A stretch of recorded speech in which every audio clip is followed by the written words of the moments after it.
Paramashivoham. Om Nithyananda Paramashivoham.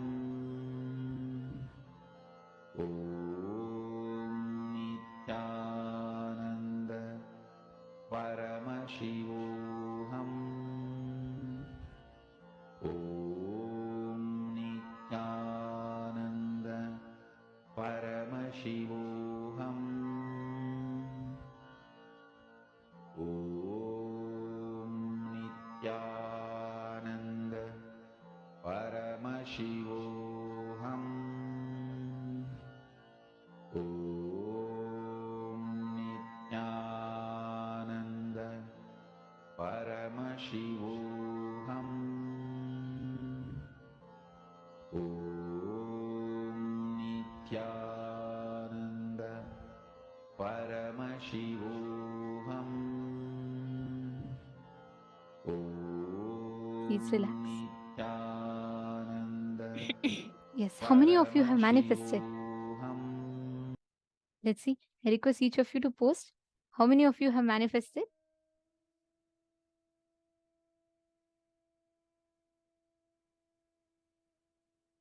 Let's see. Come on. Can I request all the participants to please post?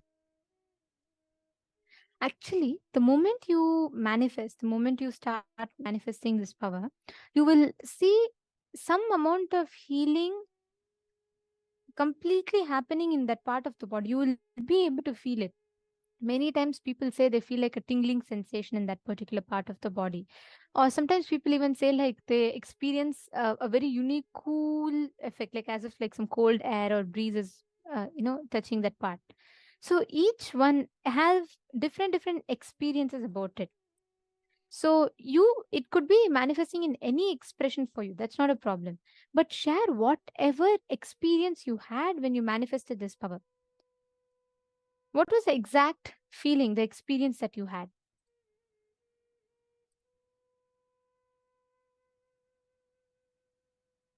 Let's see what each of you have manifested.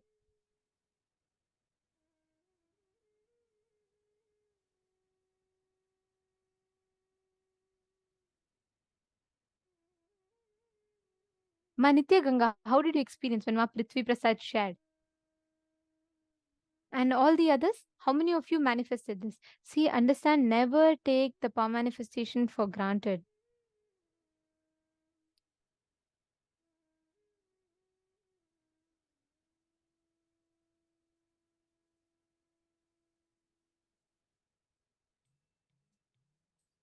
Very nice. Wow.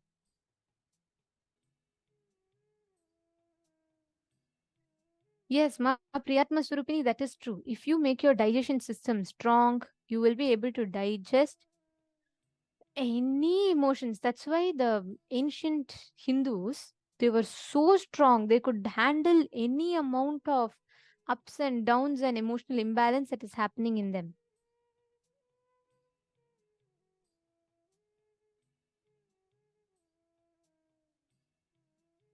Okay, so now we're all going to be entering into the next session of our day, where we're going to be learning about the power of enriching. A very, very beautiful session. Swamiji is going to be introducing to us about Atma Shakti, the power of enriching. Let us listen to the revelations now.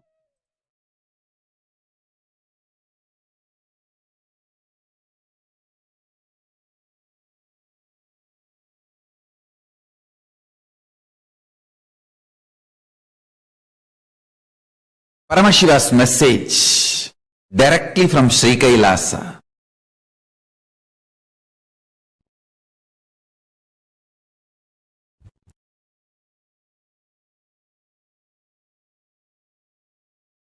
Listen.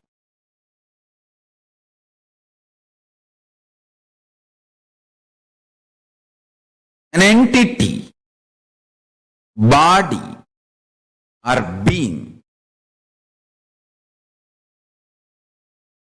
forgets it is consciousness, but still in the breathing space of consciousness. Movement done by that entity is karma. This is one principle. Keep it. Principle 2.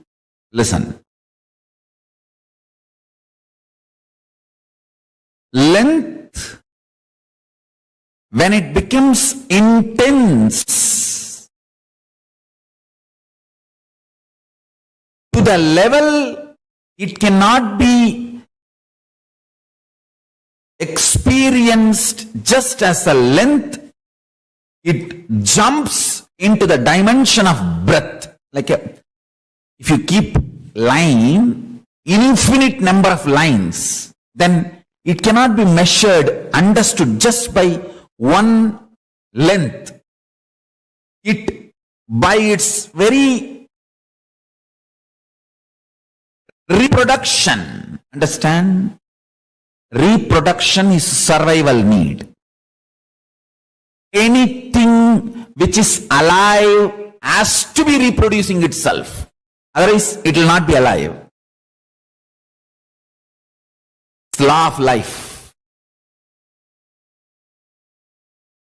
It is one of the fundamental law of constant, nithya. Easiness expands. So the easiness of the length, when it becomes infinity, it cannot be anymore cognized just by one idea of length. It gives birth to the next dimension of itself called breath. Understand? I'll repeat. Just imagine one thread, 1 meter thread. You call that as a length. By its nature, it is becoming multiple number of 1 meter thread. So, when it becomes infinite number of 1 meter threads, 1 meter, 1 meter, 1 meter, 1 meter, 1 meter, what happens?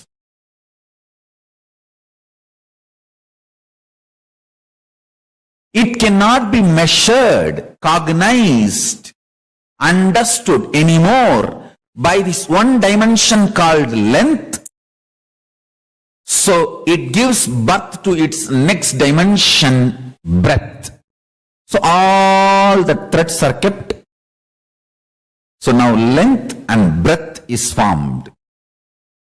Now, because of its very nature of existence as a survival need, the length and breath, both of them are continuously giving birth, multiplying. Understand? Even if you are a sannyasi, only when you reproduce more sannyasis, means making more people sannyasis, you are living sannyas life. Otherwise you are not sannyasi. Be very clear. Anything by its survival easiness has to reproduce and expand. If you are a man, you are going to reproduce another human being. If you are sannyasi,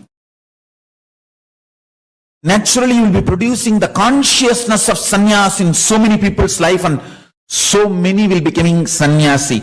How many become sannyasis is the proof of your integrity to sannyas.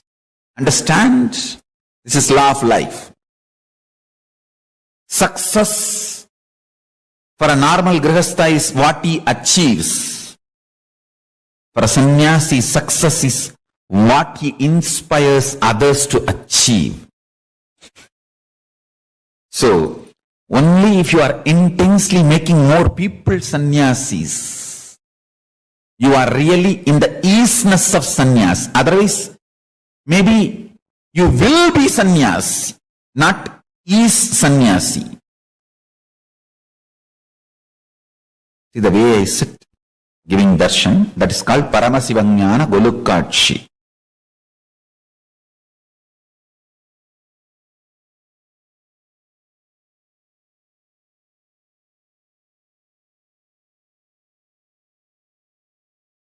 If you see my photograph in the Arunachala Sarvanyapita, where my Guru Parampara used to sit, Seki Swami, Kuppammal and me, you will see two photographs. One will be like this. One will be like this. So this is the lesson from Guru Kuppammal. She said, this mudra is that you being in samadhi. That is the symbol of Arunachala Sarvanyapita. And you sitting like this. This is that you are ready to serve the whole world and enrich the whole world.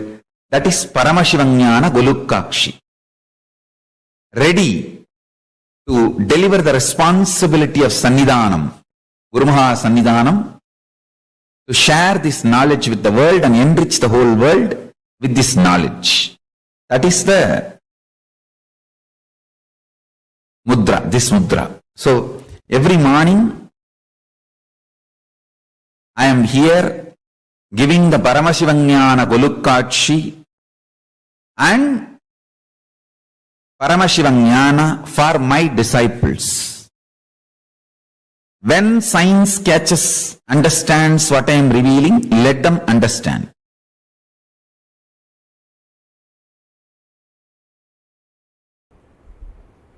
Integrity, only when it is converted into responsibility of enriching, is kept alive and taken to the next level. If you are integrated to morning sleep, only if you teach everyone, please sleep till 10 o'clock, you will be able to maintain your integrity. And you create a sleepers club. And you encourage people to take either legal drug or illegal drug and sleep whole day, morning, day, night, whatever, whenever. You don't have the work of eating. You can continue to be sleeping. Only if you make a theology out of constantly being bored, tired and chronic fatigue, and make it as a philosophy. From theology evolves philosophy, from philosophy evolves religion. If you make that as a sleeping religion, only then you can continue to be integrated to it.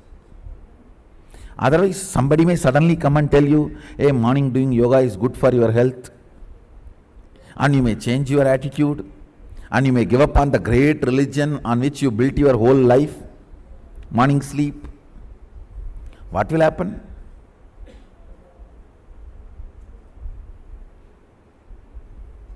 Understand, anything to which you are integrated, only if you take the responsibility to enrich, it continues to exist, it continues to be alive, it takes you to the next level. Love. If you are integrated to the principle of love, experience of love, continue to enrich everyone. Take the responsibility to enrich everyone with that experience of love. You will attract more love. You will form that as fundamental experience of your existence. Anything, when you are integrated to it and take the responsibility to enrich, it expands and takes you to the next level.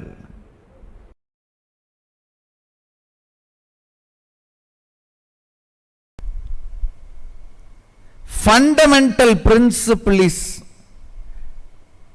coming to conclusion to enrich and cause.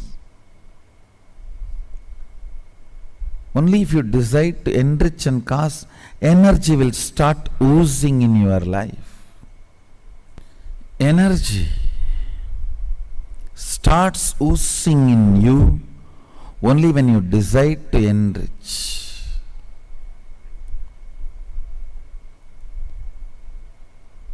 it expresses as health, it expresses as love, relationships, it expresses as resource in the life, like wealth.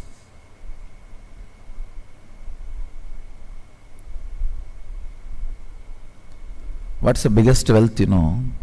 Ability to relate with a large number of people with love is the best wealth you can have, which will never leave you.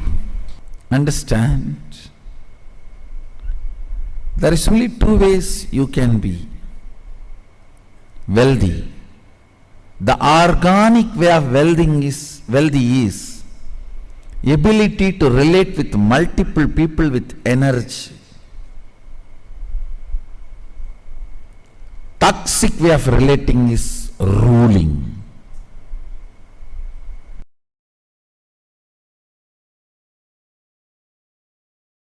See, if you feel best thing in the life, food is the best thing in the life, so you will start sharing food. If you feel education is the best thing in your life, you will start sharing education. If you feel one or two powers are the best thing in your life, you will start sharing that. But if you start manifesting the whole Sadashivatva, you will start sharing that. Understand? I am empowering you to enrich the best thing to the world. So the very level of your idea of enriching will be different.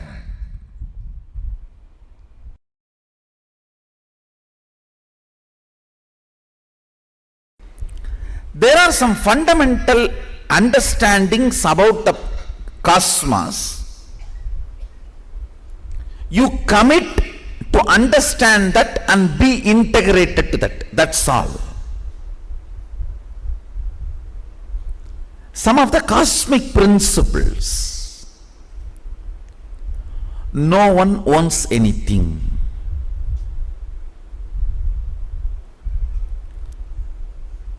Only violence is sin. I am not saying you can go and rob. If you rob and that fellow is affected by it, you will incur sin, because his suffering will create karma for you. But if nobody suffers, there is no suffering at all, you don't get any karma. Understand? You can't say, oh, let me just rob the water of the river. No.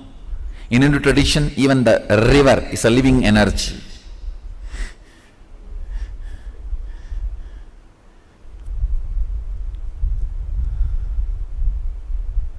So I am not saying go and rob. All I am trying to tell you is, what is right, what is wrong, you need to know,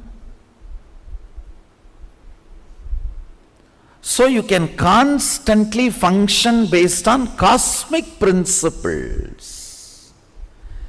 Violence is the only sin. Nothing else is a sin. Nothing else is a sin. Anywhere pain is created, only then it is a sin, not otherwise.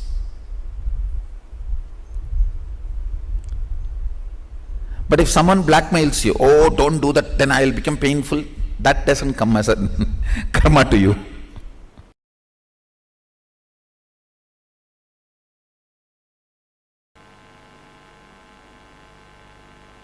Completion based lifestyle, I am telling you.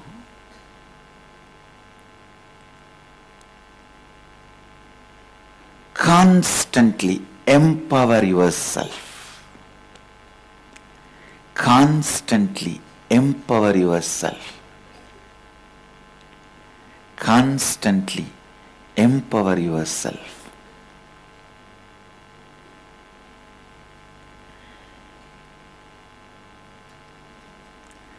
have power.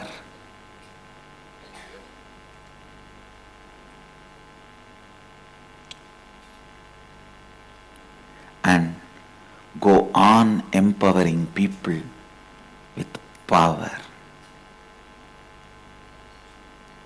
And I tell you, in whichever field you empower people, you will be becoming more and more powerful. Only by producing more musicians, you will become a great musician. Only by producing more dancers, you will become a great dancer. Only by producing more doctors, you will become a great doctor. Only by producing more rich people, you will become a richer person. Only by producing more leaders, you will be a great leader. Only by producing more enlightened beings, you will be an incarnation. Empowering people. Empowering people. Empowering can happen only if you feel powerful, complete inside. If you feel incomplete, empowering does not happen. I tell you, life has no hypocrisy. Life has no hypocrisy.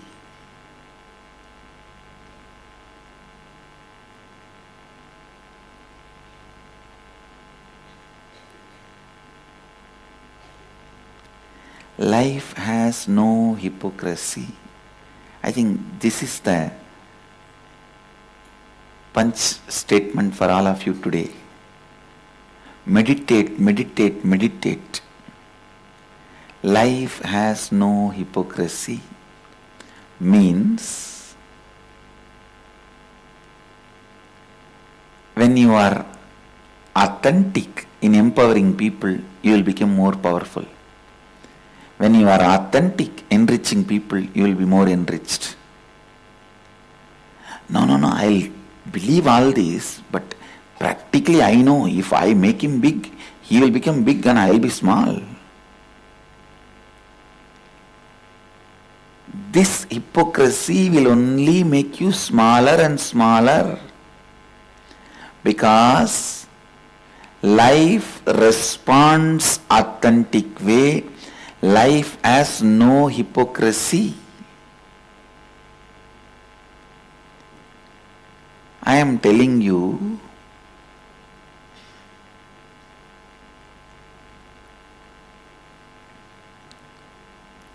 throughout my life,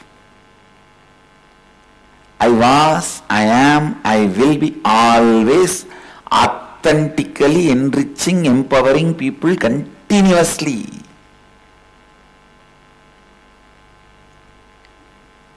Whatever field you may choose, whatever good things you may have, it can be as simple as one hand rice to as much as the knowledge about different fields. Whatever you may have, empowering, enriching makes you more and more enriched, empowered. If you are a businessman, support as many people as possible to become businessmen. You will become a great businessman. If you are a musician, support as many people as possible to become a musician. You will become a great musician. Any field. Only a completion-based person will feel empowering others, enriching others, enriches himself, empowers himself. Incompletion-based person will continuously possess.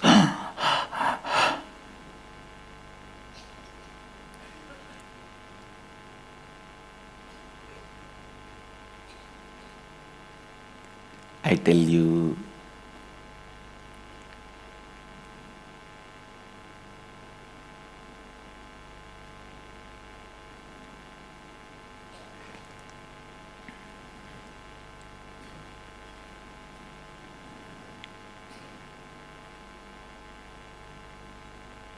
Life has no hypocrisy.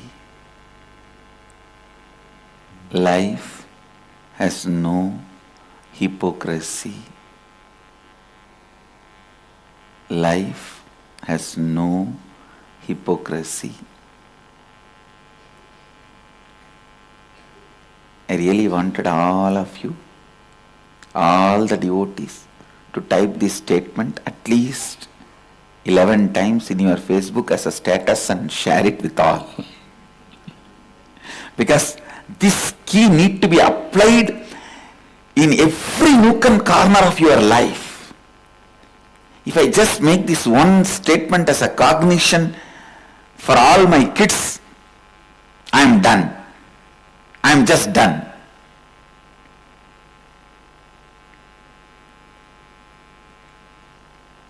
If you possess out of greed, you will neither own nor live.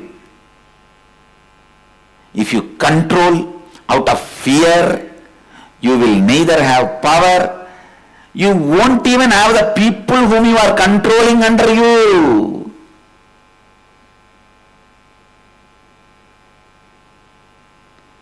And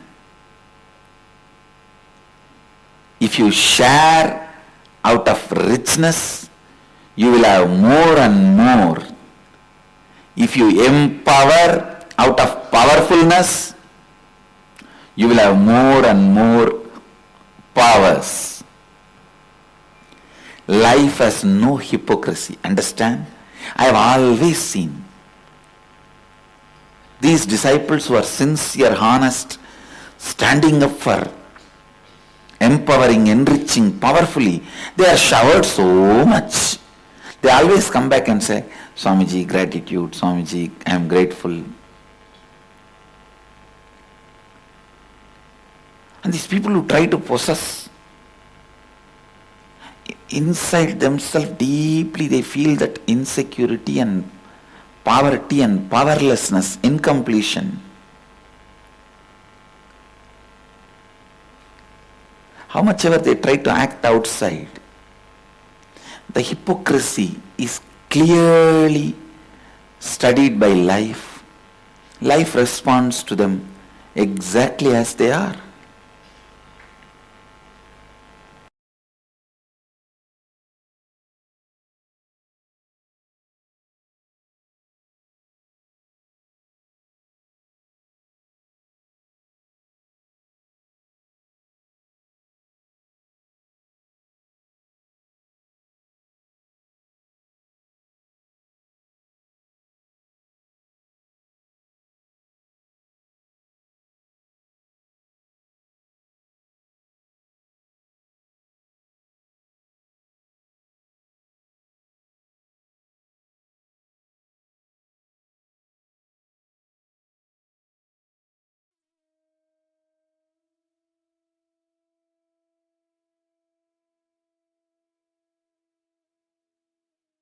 Swamiji has so beautifully revealed to us about enriching. There's a very beautiful story that I'm reminded of. But before that, I'd like to request all the participants to please come on camera. Can I request everyone to come on camera? Nithyanandam, Nithyanandam Chetna, nice to see you here.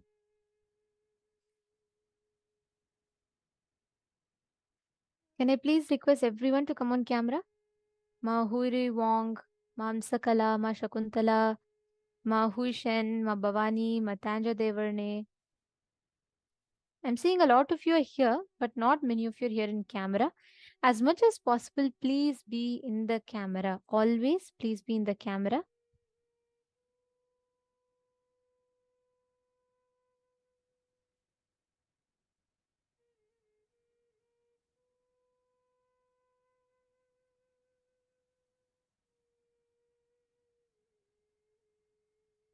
I'm waiting for all the participants to come on camera.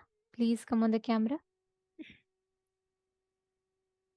See, as much as possible through this program, we request all the participants to please be on camera always. The more you're on camera, the more you engage. Understand, no session, even you sharing one post on Facebook, Everything is personally micromanaged by Swamiji himself and given to you for you to have the best experience through the whole program. So please do not miss anything. Every single bit of it is given to you for your best experience. I request all Ma Maria, Ma Sheriga, Ma Bobby, Ma Jizang, Ma Priyesha, Ma Jnanapara Shakti, Ma Lulu, Ma Alicia. I request everyone to please come on camera. I'll give you all a few minutes. Please come on camera. And we do have our digital securities periodically doing the check. And when you're not in the camera, they will be having to move you all into the waiting room. I understand it's a 16-hour program, and each of you in between will have to go and you have to do your refreshments and you'll have to get food and all that. That is perfectly fine. You can go and come for that. That's not at all a problem. But as much as possible, please be in the camera. Understand the Naina Diksha is happening throughout. So every time, as much as you are in camera, the way you experience the program, your involvement will naturally increase. And when your involvement increases, naturally your experience will also increase. Okay. There's a very beautiful story of whenever I'm reminded of enriching, this story comes to my head. There are these three friends walking outside, and they see on the other side there's a huge wall. On the other side of the compound, there's a high raised wall, and they all see there's like so much of laughter and such fragrance. Everything is coming from that other side of the wall. So these friends are curious. They're like, what is happening? Where is this blissful sound coming from? And where is this beautiful fragrance coming from? They're curious. So what happens is one of the friend, he decides, okay, let me go climb up and see. The first friend goes up. He looks inside and he sees that there's a beautiful orchard and there's a lot of people enjoying, having fun. There are so many fruits. It's literally like heaven. And the fruits look delicious. That whole place looks beautiful. And it just looks like, if you just go there, you'll be happily there forever. So this friend sees it and he's like startled. He's like, oh God, I need to go here. And he just decides and he takes a jump and he goes into that orchard. Now the other two friends are seeing and they're waiting for him and they don't see the friend return at all. Then they're like, then the second friend says, okay, all right, wait here, I'll go check and come. The second friend goes up and he peeps into the garden and he sees it's a beautiful orchard again. And he sees his first friend is also going there and he's enjoying himself like anything. The second friend decided to go in, but the second friend though had a little bit of no compassion. So he turned towards the third person and said, hey, you know what? There's a beautiful orchard here that nobody's enjoying and it's such a beautiful place. We should not miss. Please come over. I'm jumping in. And he jumps in. The third friend, what he does is he says, oh my God, there's such a huge place there. He goes and sees, like he peeps in, he sees a huge place there and he says, it's such an heaven sitting here and people don't even know this is there and people are not enjoying it. I must do something about it. He comes back down. He goes, gathers all the villagers. He takes them all inside and he enjoys the whole garden. Now, Swamiji says the third person is an incarnation. That is literally what an incarnation does.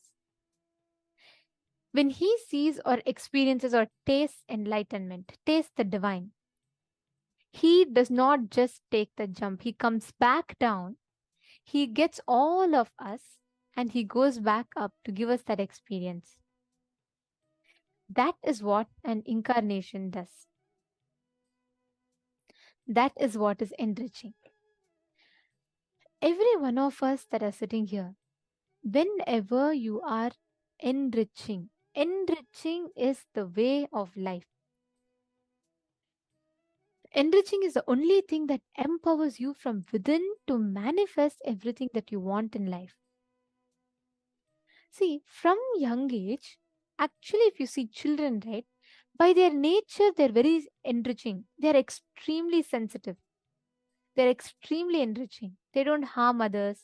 They don't know to lie. They don't know to cheat. But as time goes on, right, we all start building the concept of other. Other is nothing but unconscious, unattended, forgotten part of you.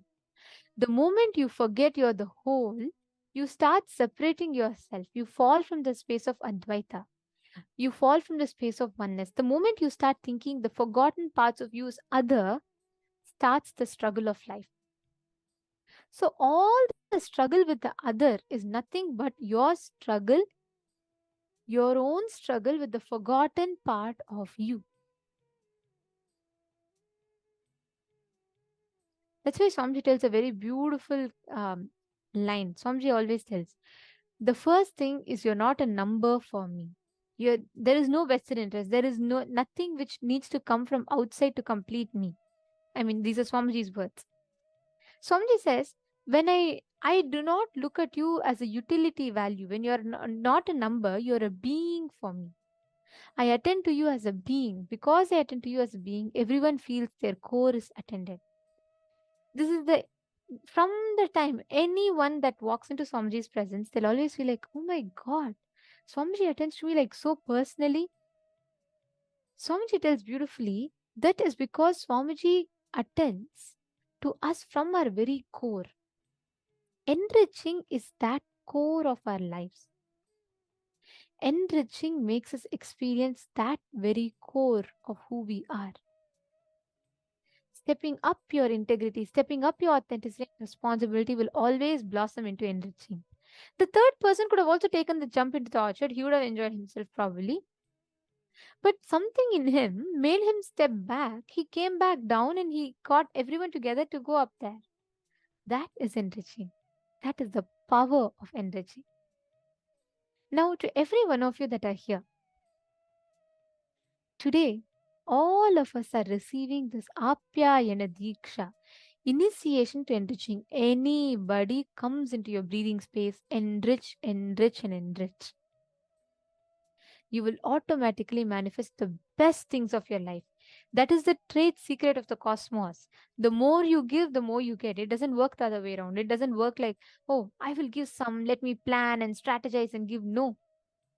The more you give, how much you give, that much you get. That is the trade secret of the cosmos. If you shower life with love, life showers you back with love.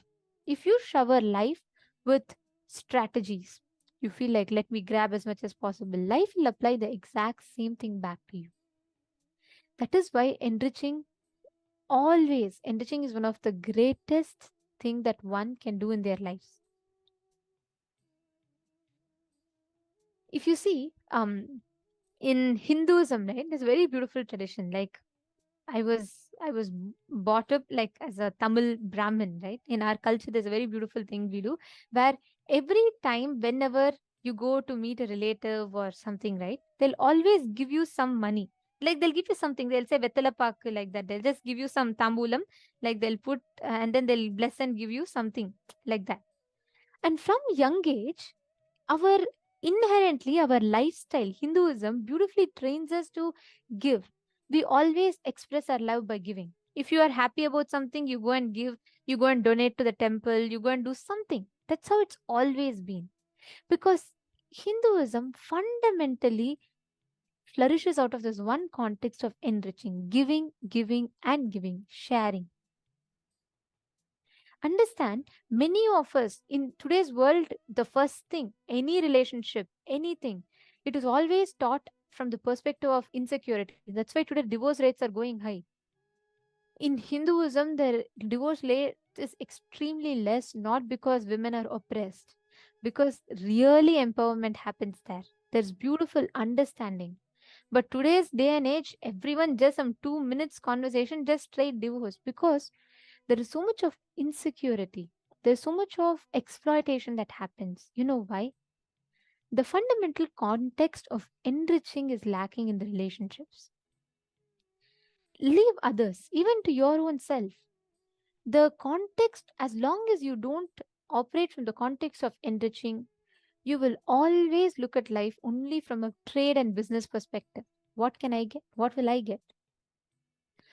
And as long as that context operates from within you, you will never experience fulfillment in any relationship whatsoever. That is why enriching is needed. If you see Swamiji, right, even the smallest of thing, Swamiji's only context will be how to enrich, how to enrich, how to enrich, how can I give back. Each of you, please understand this enriching is the most successful strategy in life. Because when you are enriching, life has to give you back enriching. There's no choice. It's the law of life. Take a few minutes. I request every one of you look back into your life. Make a list of top 10 relationships of your life. It can be your father, mother, brother, sister, sibling, friend, spouse, your fiance. It can be anyone. Make a list of 10 relationships in your life, top 10 relationships in your life. And in all those relationships, write down how do you think you can enrich those relationships. Most of the times, how we see relationships is like, okay, I will give my love as long as the other person gives me his care or time. See, honestly, tell me, how many of you feel like that? The moment you start feeling you have become less important in the other person's life, you will start giving less importance to that person in your life. How many of you experience this? When you feel your spouse is not giving you enough attention, you will also start operating with that same insecurity to the other person. When you feel your mother is not caring for you, you will also start reflecting the same thing back. Understand, unfortunate but true, even the most unconditional relationships that we think we are in, we all only do it from a trait perspective. It is not the other person's mistake. Even we operate like that. So it's both ways because the society functions like that. If you just change the perspective of your life, if you just understand in each relationship, it's okay. Even if the other person might be immature, they might be still demanding more and more from you, it is okay. You take the step to enrich. Enriching starts from you. If you take one step from your side, you will see how other relationships will connect with you so beautifully and so deeply. I have a very, very beautiful experience to share regarding this. But firstly, I'd like to request every one of you to please write down. Write down top 10 relationships and write down how you can enrich them. The moment I tell story, I see all eyes coming to the camera and sitting up. So I'm going to tell you all the story after you all finish the exercise. Please sit. First, pen down. In each of the relationships, write down what do you think are the new ways in which you can enrich those relationships.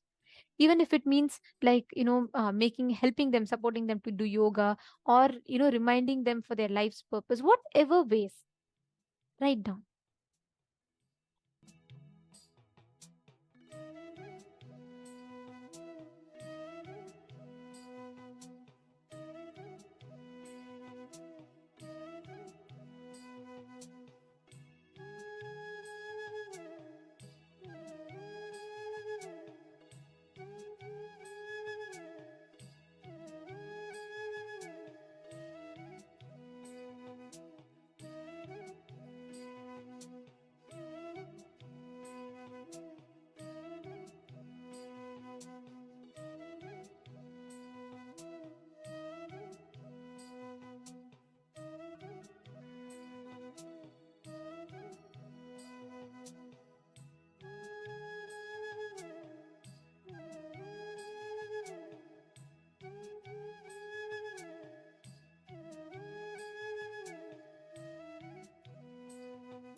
Yes. How many of you have finished writing?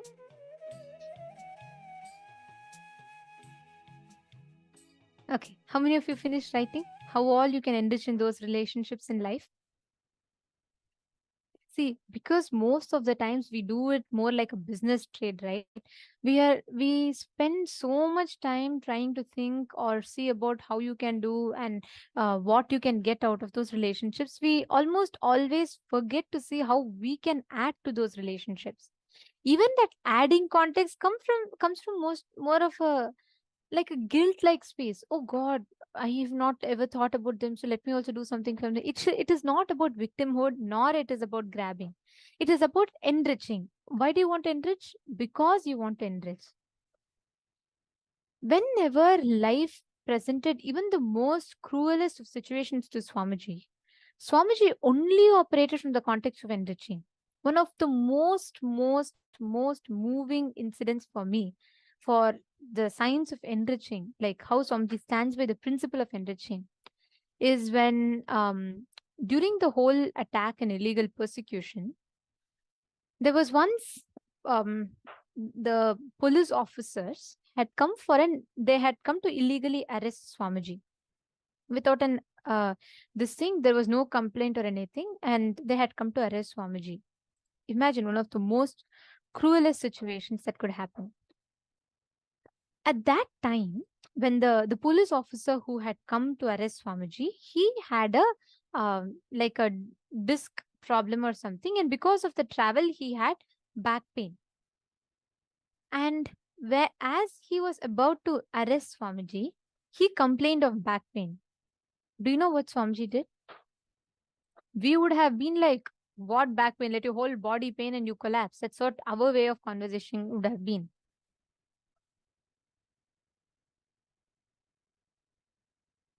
But Swamiji, the moment he heard that, Swamiji placed his hand on that spine of that other person, that policeman.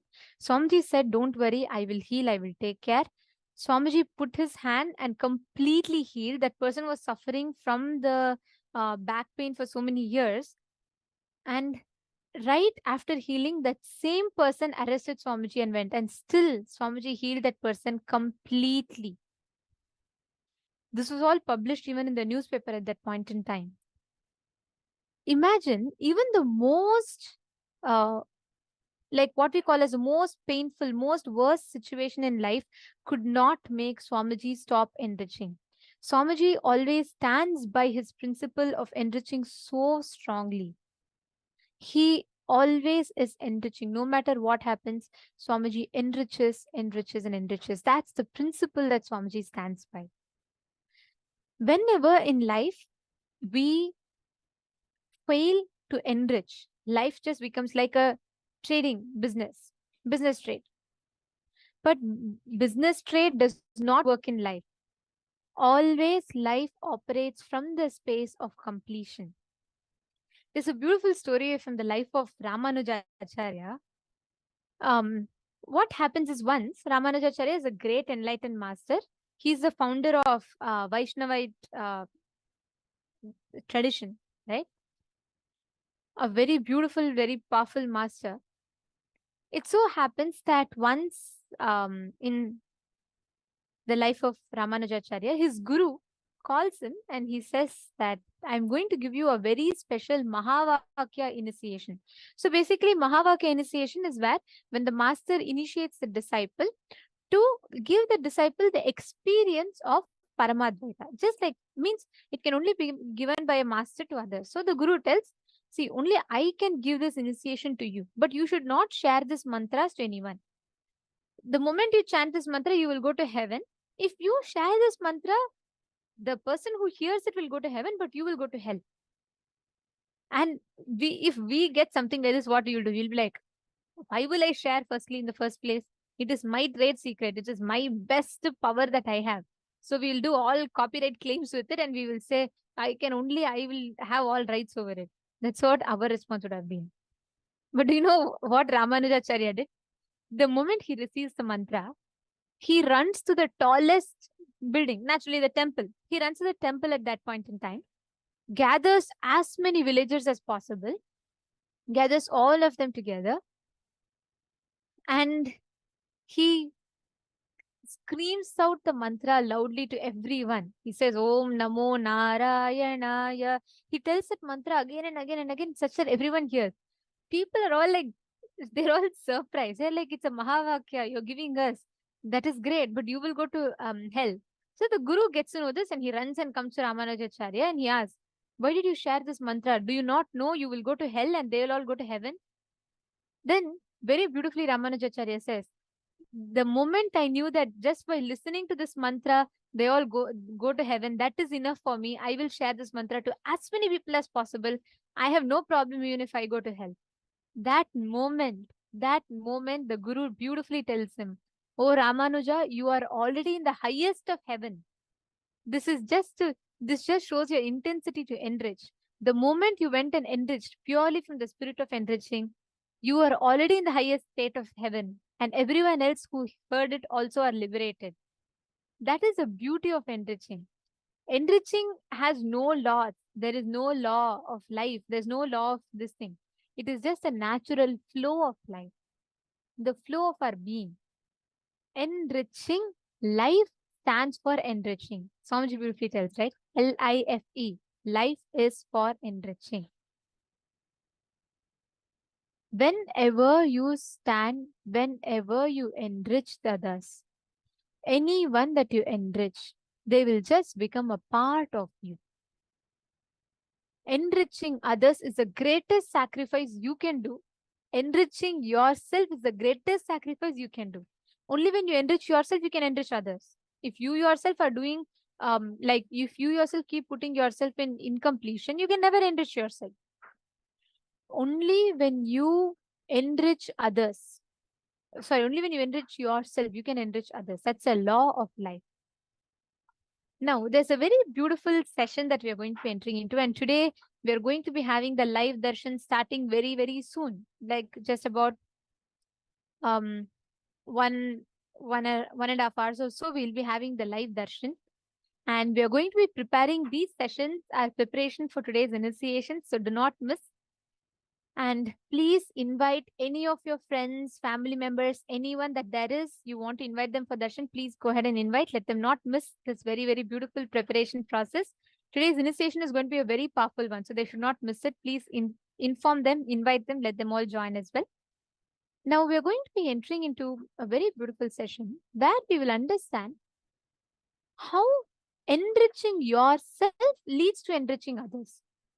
Speaking to yourself, enriching yourself leads you to enrich others. Let us now listen to that revelation from Swamiji.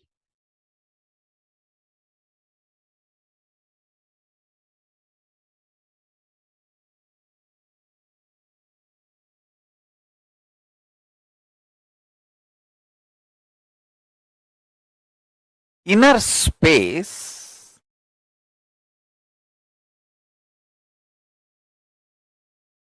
the individual's inner space is the Hiranyagarbha.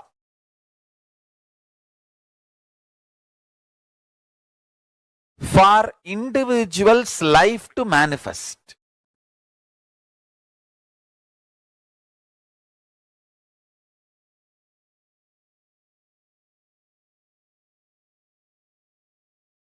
The individual's inner space is the Hiranyagarbha. For the individual's life to manifest. Hiranyagarbha means the golden womb from which the universe manifests. Same way, our inner space is the golden womb, Hiranyagarbha, for us to manifest our lives.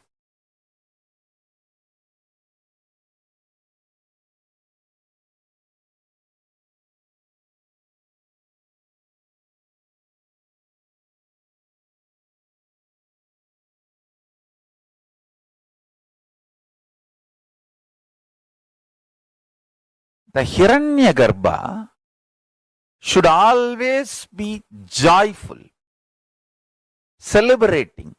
Listen carefully.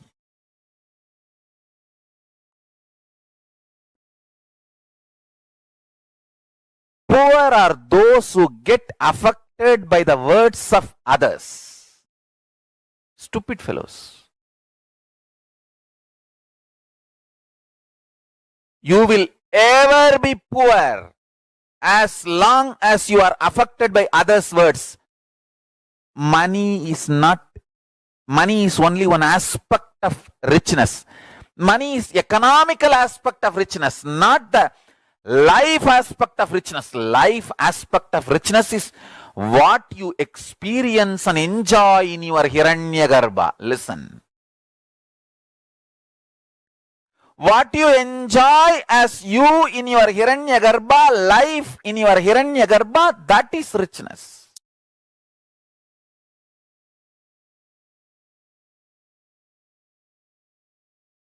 Gita clearly describes Gantivam Shramsate Hastat Tvakchaiva Paridahyate Nacha Shaknomi Avastatum Brahmativa Chamemanaha. My bow Gandiva is slipping from my hands and my skin is burning all over. My mind is whirling as it were, and I am now unable to stand here any longer. It's a direct symptom of desperate depression. Desperation plus depression put together. The diagnosis is directly desperation and depression put together. The symptoms. So withdrawal at this mood is adharma, not dharma. Listen to the essence of what I am trying to convey to you now. Whatever you may speak to yourself, whenever the aggression part of you is speaking, it is incompletion and leading you more and more incompletion, leading you to more and more incompletion. And whenever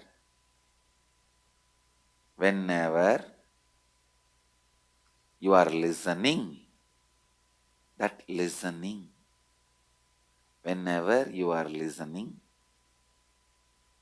that listening is completion and leads you to more and more completion. Move towards completion more and more by listening to you.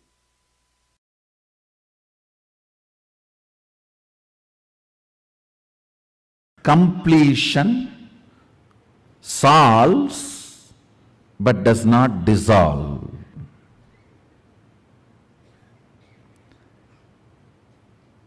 But only something which dissolves the source of the problem can be an eternal solution. Listen. Listen intensely.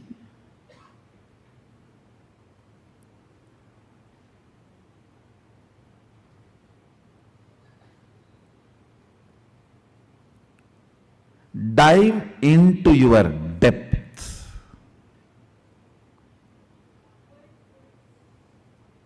The innermost cognitions you have about you. How you cognize you.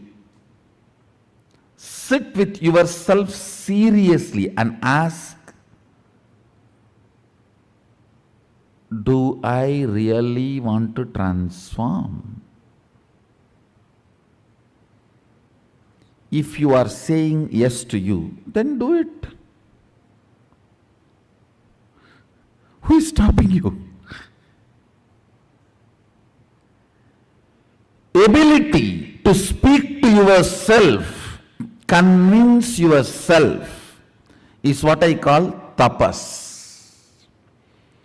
Tapas does not mean you sit in the center of the fire, you don't eat, or you eat certain food, or you take bath 2000 times in a river. or you go to certain temple. I am not saying all that is not useful, all that is useful in different way. Real tapas is ability to sit with your depth and make your depth listen to you. Convincing your cognitions to change, evolve, transform and build new cognitions. Listen. Convincing your cognitions and change, evolve, build new cognitions. After all, it is nothing but updating your inner software. Nothing more than that. It is just updating your inner software. One nice thing about this inner software, when you update, even your body starts, hardware also starts changing. Understand? Agama is the oldest software, revealed 60,000 years before for human beings, human consciousness. Maybe you can call it as Windows 1. Every incarnation is updation. The message comes. You want to update now? Remind me later. Do it in the night. You can choose anything. Every master is an updation. It's an update invitation. Windows 2, 3, 4. Now, after tired of sending Windows, the door itself is opening.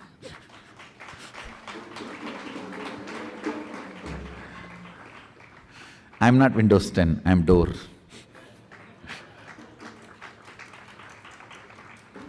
Understand, upgrading your cognition, what you feel about you, what you reveal about you, and how you feel about you. Updating your cognitions is all needed in the life. Completion itself is nothing but helping you to update your cognitions, upgrade your cognitions. Completion itself is nothing but upgrading your cognitions.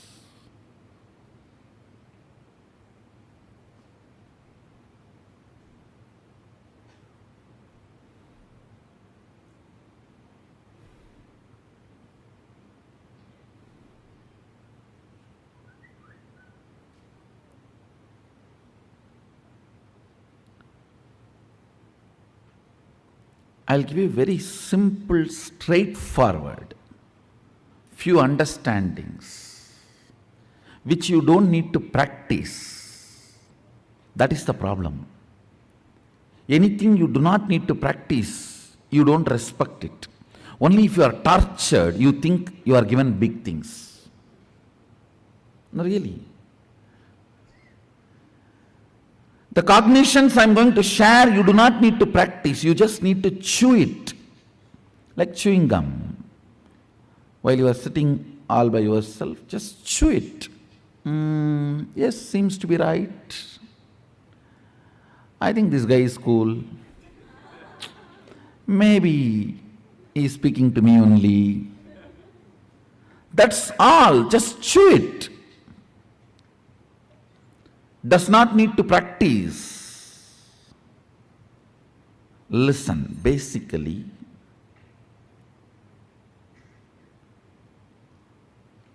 the idea, transformation, changing your thought current or behavior pattern is difficult, is the biggest problem. The moment you decide your thought current, your behavior patterns are difficult to change, you become old. Do not listen to the part of you which says transforming is difficult. Listen.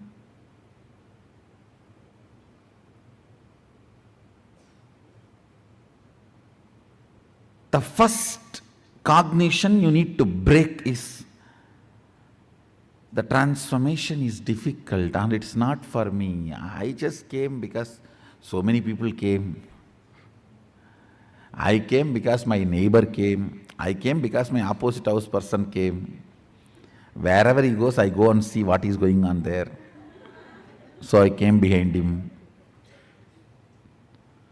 This is not for me. Listen.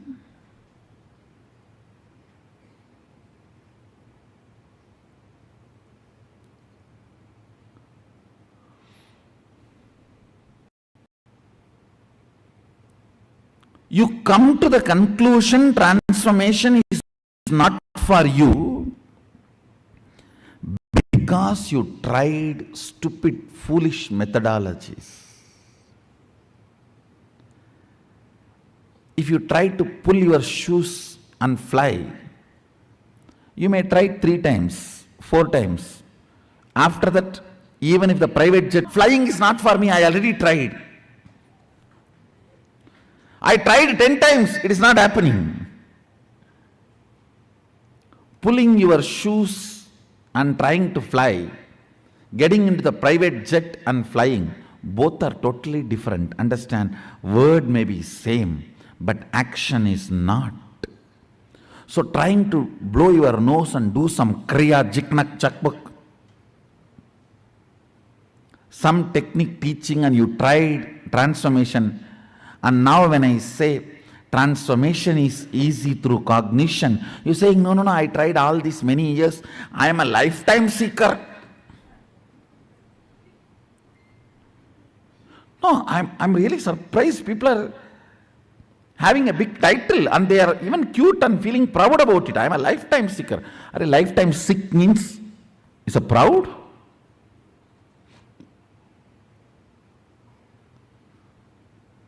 I am lifetime seeker. I go to all gurus and check out everyone. I am almost now off guru. No, there are many. Only that kind of people come to me. I don't know why. Only after going everywhere and getting nicely beaten.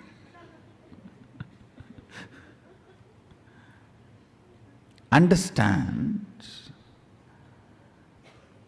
If you have not transformed, if you have not achieved what you got, don't blame you, blame the methodology and the fellow who taught you. Get rid of them completely.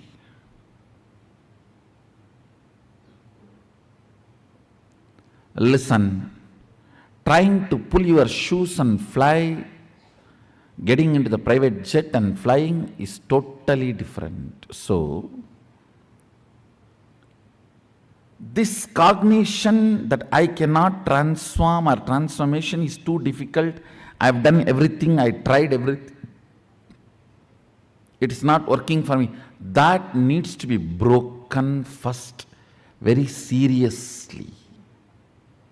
Very seriously. Understand?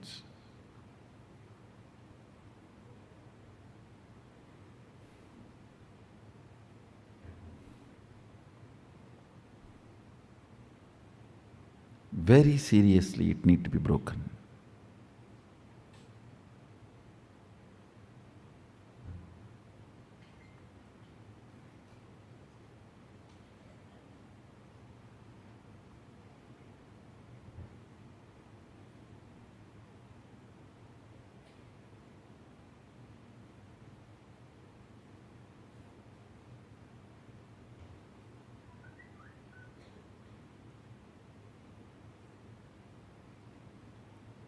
Only if this cognition is broken, you will even sit with yourself with the trust something is possible. Second important thing, your cognitions are built by you. Good news is, because you built it, you can alter it. Because you built it, you can alter it. for various reasons, you come to various conclusions without having the complete vision. Understand? Recently, I read a newspaper article. This anti-Hindu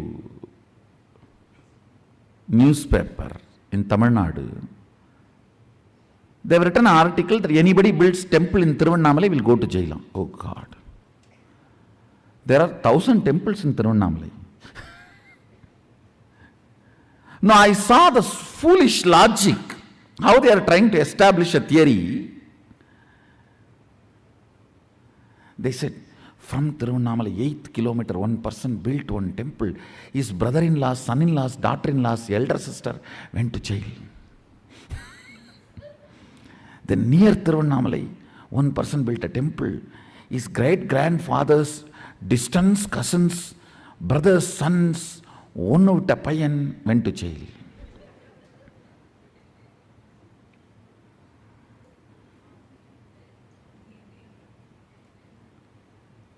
Strange conclusions through perverted logic. Actually, when I say you are laughing, if you dig deep, you will see many of your cognitions are from these strange conclusions. These strange conclusions, and holding on to that strange conclusions and continue to operate is what I call trying to operate based on virus, not based on software. These are all illegally pirated softwares. Understand? Operating based on strange conclusions. You arrive without having a simple, straightforward vision towards life and reality. Strange conclusions you create in your life without simple integrity is what I call virus inside, which continues to keep you as a slave forever. This is the straightforward, most practical solution. You need to understand almost 99% of your conclusions, the cognitions you carry about you, life, strange stupidity. If I wear the black dress today, the whole day will be bad. How you came to conclusion? If I see somebody in the morning wearing black dress, the whole day will be bad. How you came to the conclusion? Coming to strange conclusions and operating to strengthen those conclusions in your life. Understand what I am talking? I am giving a very superficial examples. I can go deeper. Go deeper. When your body is in good energy, after a cup of coffee, how you think and perceive, how your cognitions are. When you are tired, bored, body is tired, how your cognitions and perceptions are.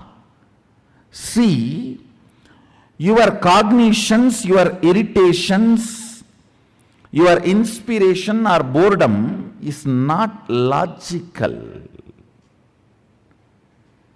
It is just a cup of coffee. It is just few chemicals and hormones.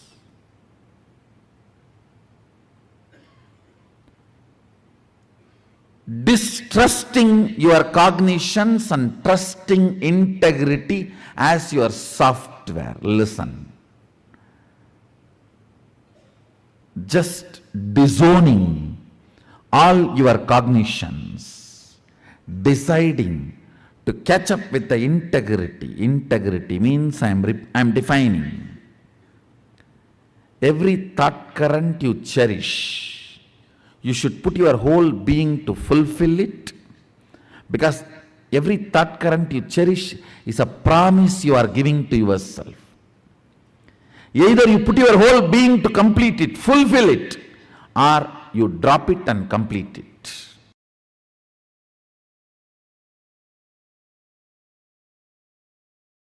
Thought currents cherished inside makes your muscles build.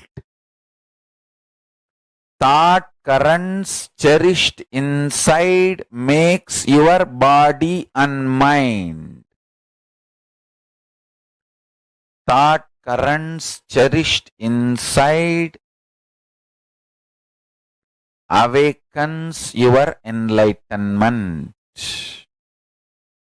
Thought currents cherished inside brings extreme strength or weakness. Listen carefully. Thought currents cherished inside either makes you powerful or powerless.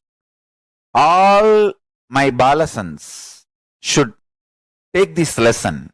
Two things. First, do not engage with negative, abusive conversations internally or externally. Protect yourself from abusers and abusive languages. The ideas of impossibility is a sin. Extreme enthusiasm. I was a poet, painter, sculptor.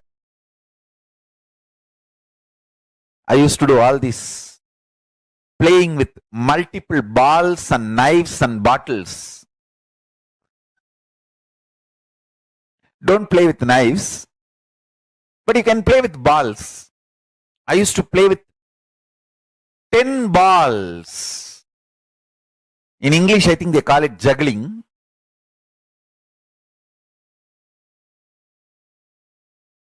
10 balls without falling, I can play even now. Even now I can do. The awareness and attention. You guys should learn and manifest all these powers. These are all actually possibilities encouraging you into powers. Actually, I'll stop the balls through third eye till I'm able to hold the next ball. You can actually try. All the balasans can try. Just use your third eye and coordinate. You can see, you can stop the ball, you can stop even the time and beautifully play with the whole thing. And I tell you, use powerful words. Watch my satsangs more and more. Use powerful words more and more.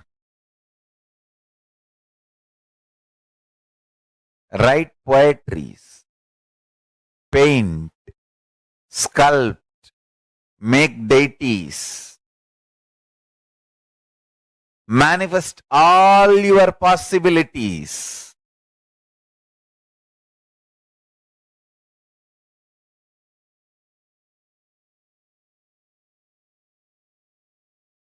Dance, sing,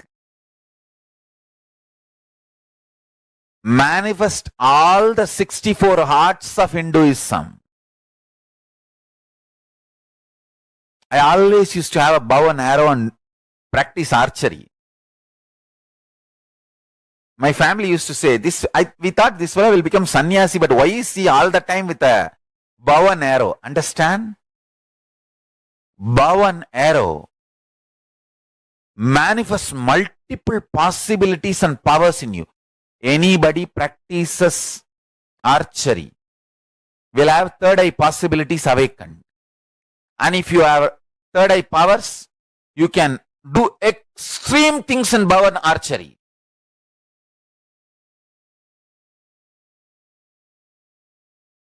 With third eye powers, try to play bow and arrows. Try to play with archery. You can do extreme things. You can send an arrow between the fan, and without touching the fan, it can go and hit the roof.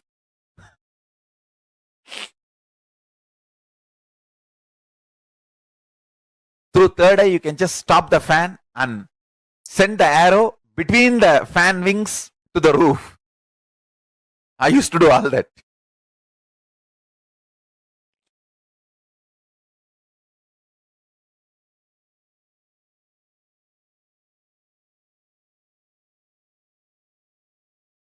Arunagiri Ishvara taught me this power of Mahima Lahima, becoming heavy. One day I decided to manifest that power, becoming heavy. With my Padakas, when I started walking with that power inside the home started shaking. My grandmother got frightened. She jumped out of the bed and, oh God, I don't know what is happening. The home is shaking. Then I understood I am responsible. I stopped walking and slowly moved out of the house, went to Arunagiri Yogeshwara and told him, see what is happening. He made it all right.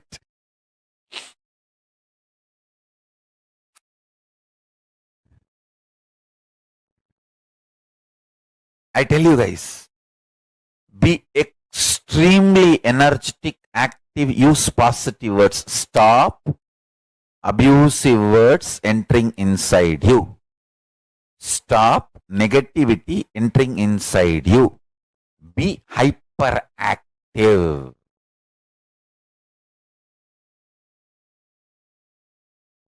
Extremely energetic. Painting, drawing,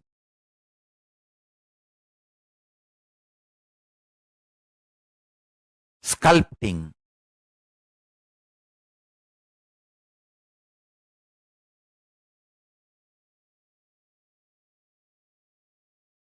decorating the deities, dressing up the deities,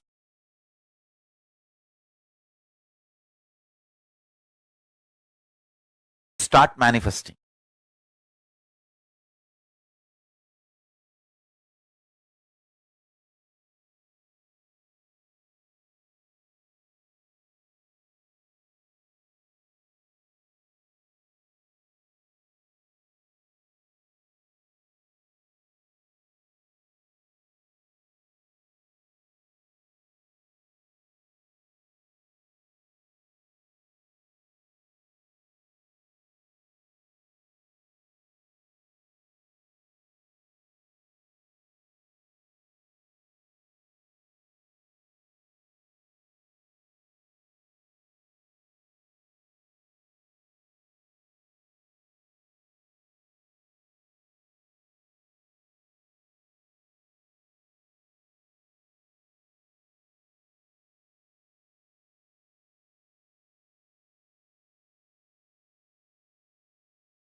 I'll just explain precisely the process I'm going to do. From the time you are born, your whole past, listen, from your date of birth until this moment, your whole past has left its imprint on your internal organs. Are you all clear about this statement? From the time your body is born, I should not even say date of birth, from the time your mother conceived you, from that moment till now, your whole past is stored, its imprint is recorded in your internal organs. And from the time you remembered yourself as an individual consciousness, means from the time of amoeba till now, your whole life past, not this birth's past, whole life past is stored in your intra-organ. Understand the first statement? First statement, from the time your body is conceived in this birth till this moment, your past is recorded in your internal organs. From the time your very life happened, means fish birth, or the time you remembered your individual consciousness as a single cell amoeba, or as a fish, or as a tortoise, from the time life happened in you, from that moment till now, all the impacts of all your past births is in your intra-organ, not internal, intra-organ. That's what we call Sanchita, the whole collection.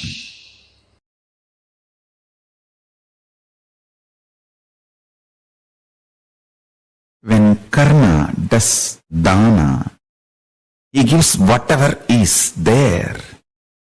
He doesn't keep something for tomorrow. Just like Karna Dana. Understand? When Karna does Dana, he gives away everything. He doesn't keep something to do charity tomorrow. That is the beauty of Karna. Karna doesn't think, oh, let me keep something so that tomorrow I can continue to do charity. No. What is, finish it. Understand? Same way, if you declare consciously within you, let me live enlightened life from this moment,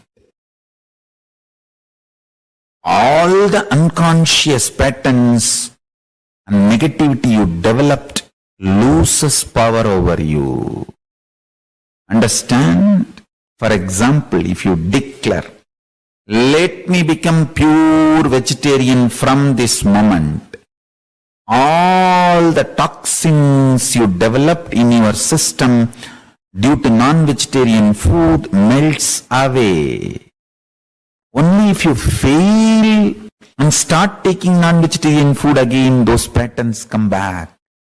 Otherwise, they get pushed into Sanchita, means the bank of karma.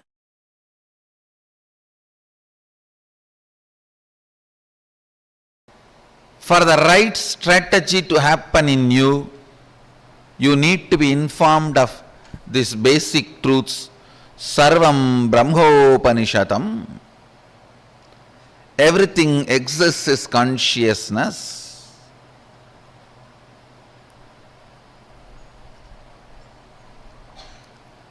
Everything exists is consciousness. I still remember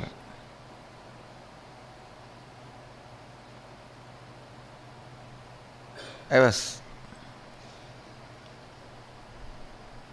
8 or 9-year-old boy sitting with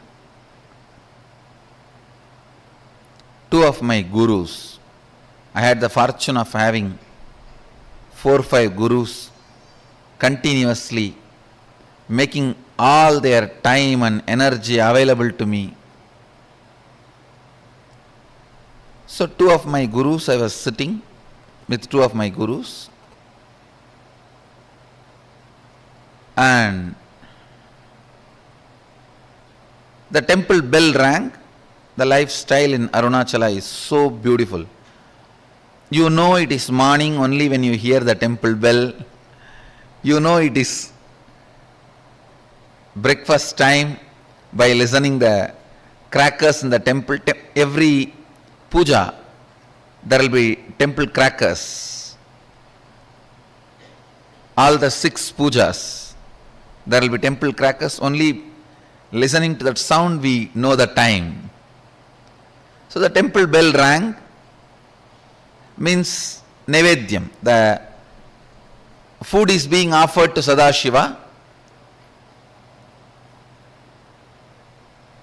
Both my gurus immediately looked at me and said, go and bring the prasadam. After the Nevedyam is done, it will be given to all the devotees. It will be shared with all the devotees. They both were sitting in one corner and asked me, go and bring. I went to the place where they distribute the prasadam and waited. Puja was over. The rituals got completed and they started serving. And I stretched my hand and the priest gave one share. It's like one share itself will be almost like half a kg rice. In one big leaf they'll give. And then the pujari was telling, the pujari saw before going to the puja that I was sitting with both my gurus, and the pujari is very greatly devoted, highly devoted to both the gurus. So the pujari saw and told me, hey, take 2 more for them also, they are sitting. Take 1 for you, take 2 more for them. I was a little reluctant because one of the boy and girl who were my classmates are standing in the queue next to me. They laugh at me, taking so much, all for one person. So for this purpose only you are sitting in the temple whole day. That's the way they usually make fun of kids. So, and I know already they are gazing at me in the mood of making fun. I felt little pride. I am from a big family, and again I have been told from beginning that you are from big family and you have to behave yourself like that in the public. So I told the pujari, no need, this is enough, and I brought the Nevedyam to both my gurus. They asked, hey, where is our share? Did the pujari not give? As if they both eat. Actually, both the fellows doesn't eat anything. Very rarely they will touch and put 2-3 grains in the mouth and give it to other people who are sitting with them. And I said, no, you don't eat. You eat rarely. This is more than enough for all 3 of us. They asked, no, did that pujari give or not? I said, yes, he gave. He wanted to give. He asked me, take 2 more to both the swamis. Then they asked, why did you refuse? No, behind me, my classmates are standing. They will make fun of me that I am taking so much. Am I going to eat so much? And for this food only I am in the temple. They will tease me. I don't want to get teased by them, so I brought only my portion. Till this moment they were very casual, laughing, smiling. Immediately I saw Kuppamal staring at my eyes and saying, go to their shop street and beg and bring the food. That's the word she uttered. They both own a shop. This means their father owns a shop. The same street where my father also owns shop, and the whole street is literally ruled by my grandfather. He is the head of that whole association. So I always walk in that street with the pride. I'm a grandson of this guy, you know. And all the shop owners are either family or friends. So any shop we enter and eat anything, whether it is jaggery or dal or anything in any of the shops is free, and we'll directly go and sit. And in village actually we know literally everyone's name, and it's a different lifestyle. But in that same street I have to beg now. All will make fun. What happened to your grandfather and his wealth? They will ask all questions and they will tell my grandfather. That is the next problem. That your grandson is begging in the street, why you are not giving food for him? Of course, one good thing I had, I think this is the greatest boon Sadashiva gave, just obeying the Guruvak. I think that's the greatest wealth I brought with me, I tell you.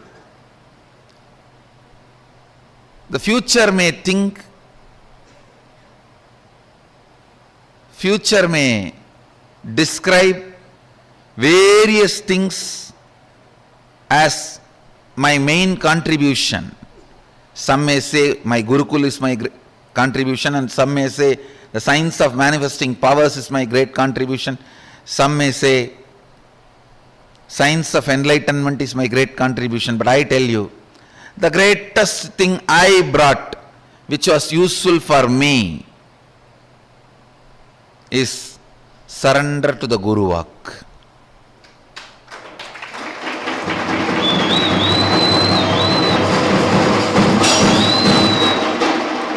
If any of you feel in a very short span, in a very young age, in small number of years, I have done big work, whoever feels, if you feel that, if you want to know the secret, I tell you,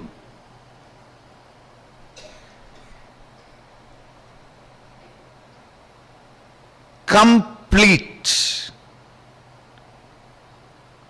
surrender to the Guruvak, to the letter and spirit, that reduced lot of time wastage. The moment my Guru said, go and beg the same street, in the same shop and bring food, I know now it is a serious. It's not casual. It's not fun anymore. It means I have done something out of my pattern or out of the context which my masters are correcting. I tell you, I stood up, straight went to that street, begged and brought whatever I got. Naturally, all friends, family, they all gave so many things. I have to take a small pulling cart. In villages, there will not be rickshaw, the hand-pulled cart. So I have to hire a small hand-pulled cart to bring all the items I got as bhiksha to my Guru. So I hired a small vehicle and brought the whole thing and put it at the feet of both the Gurus, and I realized, understand, that was one of the greatest realization I had.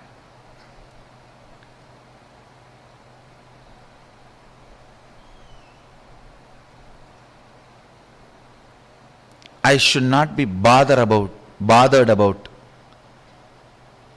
imaginary opinions of others. I tell you, the liberation that happened at that moment is still now useful for me.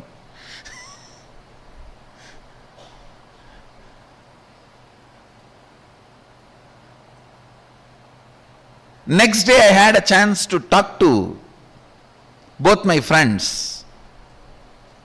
They were asking me, hey, why were you going for bhiksha in all the shops? Did you do any prayer or is it any divine commitment? In villages we have a habit that if somebody is sick, they pray to Venkateshwara and Kuladevata that they will go for bhiksha and bring and offer it in the undi.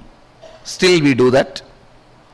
Every Puratasi month, all the Vaishnavas, they go for bhiksha and take it and offer it to Vishnu temple, and Shaivites every Margasirsha month go for bhiksha and offer it to the Shiva temple. They asked, when both the friends asked me that, hey, did you have any prayer? Why were you begging? In the mind I was thinking, only you fellows are responsible for my begging. And only now I understand, you guys did not even have the idea which I was thinking you guys will be having. Understand, if you understand this one truth, the amount of time you are wasting in your life without moving towards your goal will be cut 80%. I am telling you.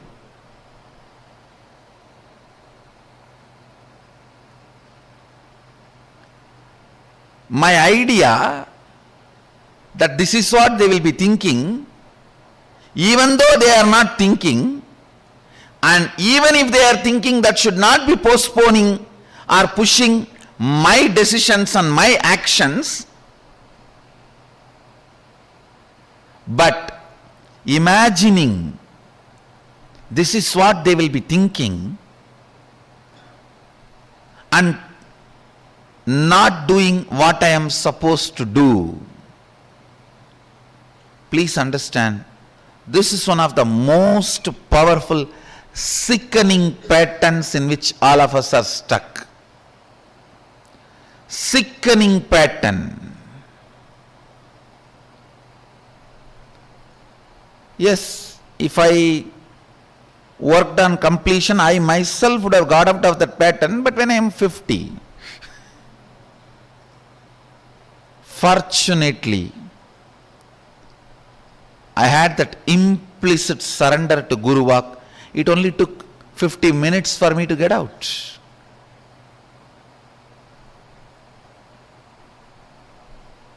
When I was going and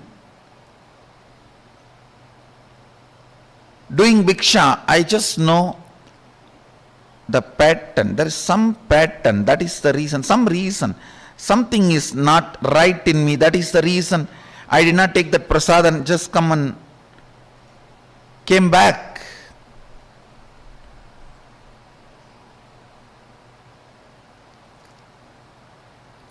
Not taking the temple prasad and coming back is too small act. It's not a big thing. And if they just shout from where they are sitting, the priest himself will bring and give it. Because it was only audible distance. They were sitting inside the temple only. They could have shouted, hey, get the Nivedyam, and he would have came and given. The act is too small, but they know the reason is too bad.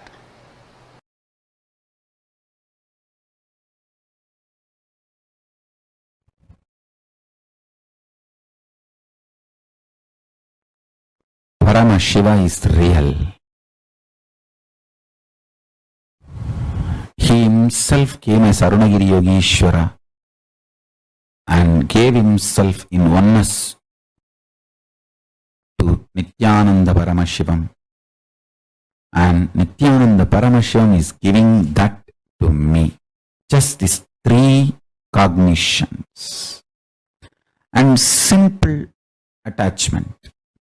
Not big words like a bhakti. Simple attachment. And straight commitment. What is my vision? He told me as my brain cognizes, and what I cognized, I clarified with him. Now that's it. I'm doing it. Over. I cannot even imagine negotiating with my Guru. I can negotiate with the whole world for my Guru, not negotiate with my Guru.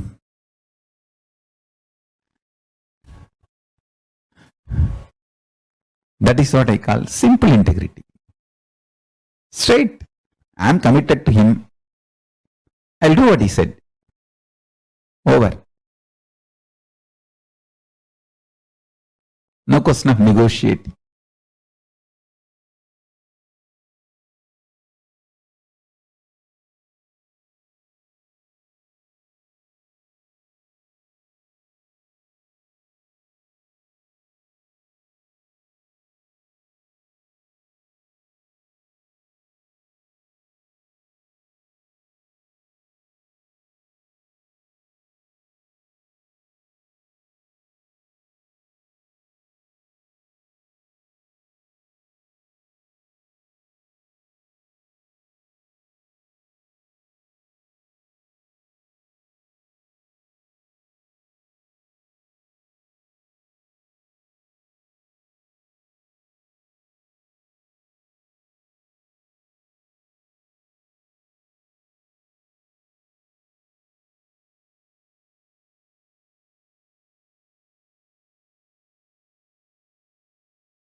Experiencing that space of completion with yourself, enriching yourself. Only a person who can enrich himself can enrich another being. Only a person who can talk to himself can talk to another being. That is a space of enriching. That is a space of Purnatva. That is a space of completion.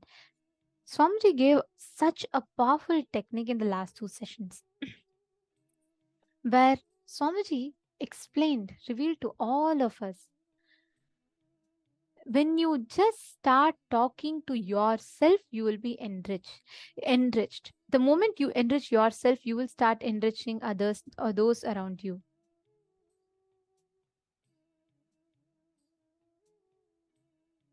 Enriching is the solution. Make a list of all the aspects of your life that you're not satisfied or happy about. Look deeply in each of these aspects of your life and identify where you are not taking responsibility for your non integrated and inauthentic thoughts about yourself.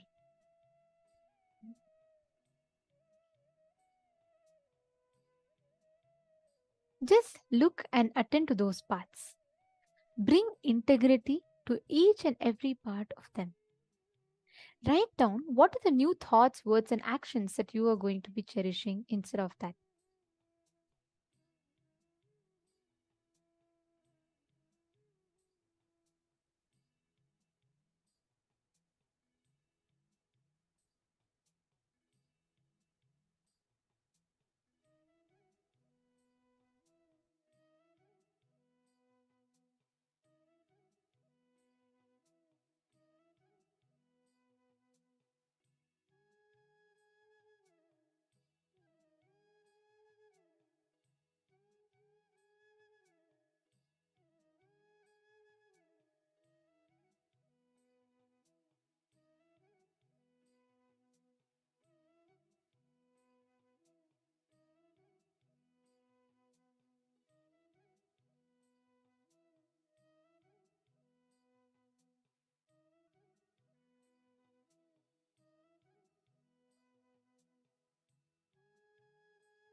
Now, in each aspects of your life, every time you're not satisfied with something, identify which part of you is non-integrated, which part of you is not taking responsibility, and which part of you is not in alignment to your purpose. Every time there are non integrated and inauthentic thoughts, the words and actions that are present in these aspects of your life, you will be putting yourself through the same chaos again and again and again. All you need to do is just bring awareness with integrity, authenticity, responsibility to those aspects of your life. And you will see how the enriching will automatically start happening. Just with enriching, you will be able to manifest all the best things in your life.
Time, all the places in your life where each time you did not attend to your own part, look back and fix in each part aspects of this life. Write down what are the new thoughts and words that you're going to replace it with.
Please relax. Okay, so now it is time for all of us to enter into the preparation for the darshan.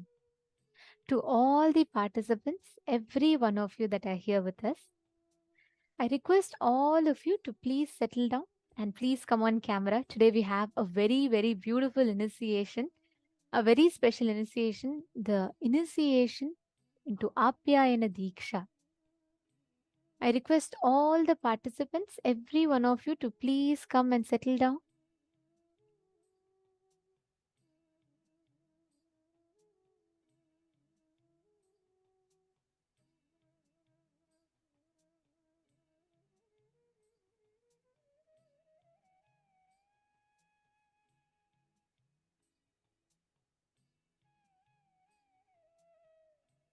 Please settle down, sit straight.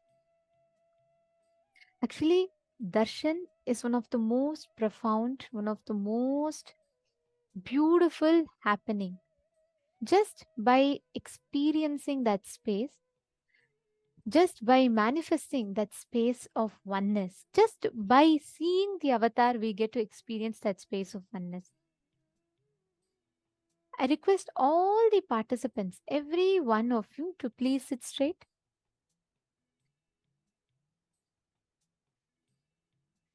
During the darshan, do not lie down, do not stretch your leg, do not lean on the wall.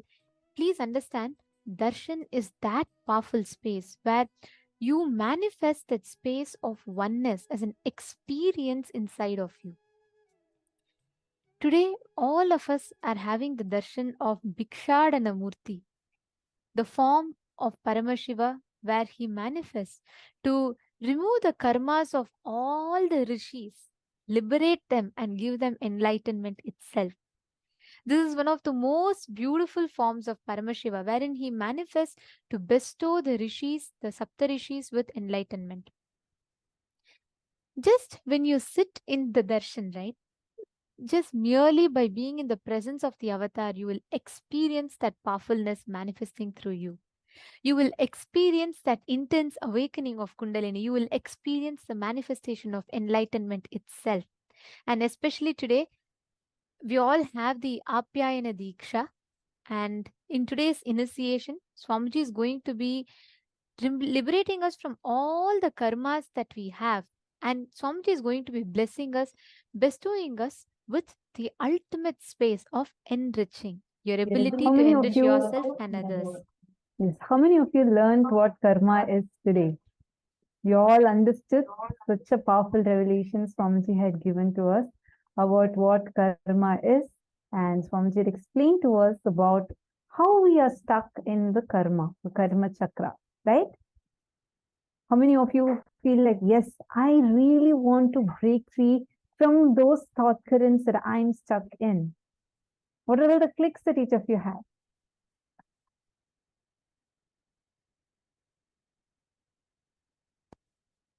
Go on. Ma Abhilasha and Ma Virupaksha, all the participants here, please take a moment and share with us. What is it karma? How many of you here felt like, yes, I don't want to be stuck with these thought currents which are stopping me from being able to experience my life to the fullest? Because today, those patterns are what Swamiji is going to be removing from us. One of the mind-blowing revelations from Swamiji that I really, really love is this definition of karma that Swamiji has given.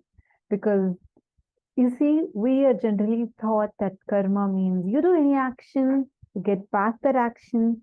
Like you do something, life is going to give that back to you. That's how we learn about karma, right? Swamiji gave a breakthrough revelation. Swamiji said, hey, you know what? It's not a CCTV recording that Cosmos is doing. Cosmos is doing a voice recording. It's doing an audio recording sitting inside of you. So whatever things you're thinking, that is continuously getting recorded in you. And unfortunately, all of us are stuck with like less than 10 thought currents which goes on running again and again and again and again in our lives. How many of you are able to identify these kind of thought currents? We did this workshop in the morning. How many of you were able to identify, yes, I see there are some thought currents, but I'm just stuck with that. Because those thought currents, as long as you're stuck there, whatever actions you do from those thought currents, that same thought current will keep on coming back to you in your life. And that also only as long as you're sitting there. The moment you are out of your karma chakra, none of those karmas can come back to you. So that's the greatest news you have. So whatever karmas you are stuck with, in today's darshan, Swamiji is going to be liberating all of us from those karmas. So how excited are each of you? Ma Sadashivamayi and Ma Devikarani. Okay, I need to do completion and be unclutched. Wonderful. It's even more deeper where like even the karmas that you are having, you're stuck with, you're struggling with, like let's say you're stuck with some kind of a thought current which is stopping you from becoming wealthy, or you're stuck with some thought current which is stopping you from getting involved with your life or able to take a bigger projects. Like sometimes you have some thought currents like this, right? Like for example, you have a thought current that keeps stopping you every time you think of taking up a bigger project. You suddenly have this sneaky thought current which is sitting inside of you all this while, just crawling up, which is saying, hey, you know what? Now you remember all these incidents where you failed. Again, you're going to head in the same direction. Better don't take up this project. How many of us are able to see such thought current? That is that it's very much there in you. You keep thinking, oh, I'm over it. But again, exactly when the situation is coming up, this thought current jumps up and comes to you. Right? Today, the best news we have is Swamiji is going to liberate us from this thought current. This whole thought currents, the set of thought currents that we are stuck in, liberating us from our karma chakra. This can heal you from multiple diseases. This can also help you to be able to see life in a completely new perspective. Suddenly you will see some of these repetitive thought currents. See, thought currents are not the same as thoughts. You have many thoughts and you have various different thoughts throughout your day, right? Suddenly right now you're thinking of something right now, but in the next moment you're going to be thinking of something else different. But thought currents are like the underlying current which is there within you, which is dictating what kind of thoughts you're going to be having. So those thought currents that you're stuck with is where Swamiji is going to be liberating us from. The Bhikshadana Murti, literally the name of Paramashiva in this form means the one who comes for Bhiksha, comes with a begging bowl to receive the karmas of people.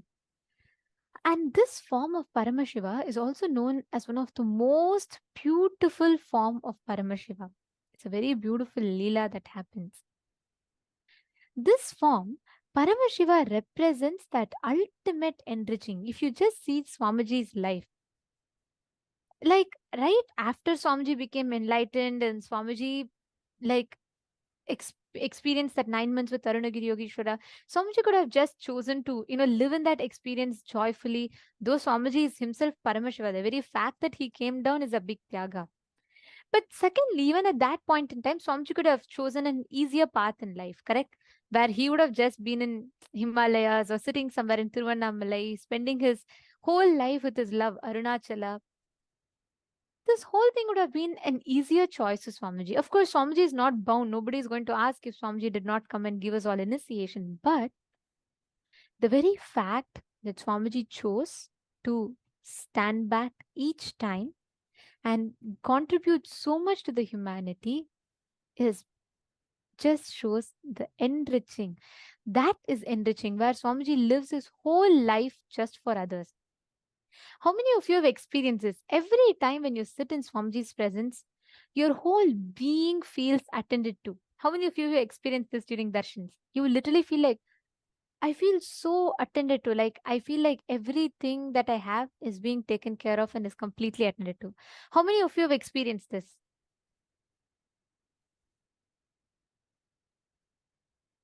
Yes, I see a big me. I know this is each of our experience, right? You know what is a secret? Swamiji beautifully tells in one of the previous sessions, Swamiji revealed, right? Swamiji said, the only thing Swamiji does is when he is listening to us, his whole being is listening to us. When Swamiji talks to us, there is nothing that we can add to Swamiji. He is talking to us just out of the sheer compassion and love. That's all. It is that reason, because Swamiji is really enriching, even just spending one moment with Swamiji fulfills our whole being. That's why many times I'll ask, everyone will tell yes for this. How many of you, especially if you have had the physical darshans with Swamiji, you will write a long list. You will prepare a long list inside your head.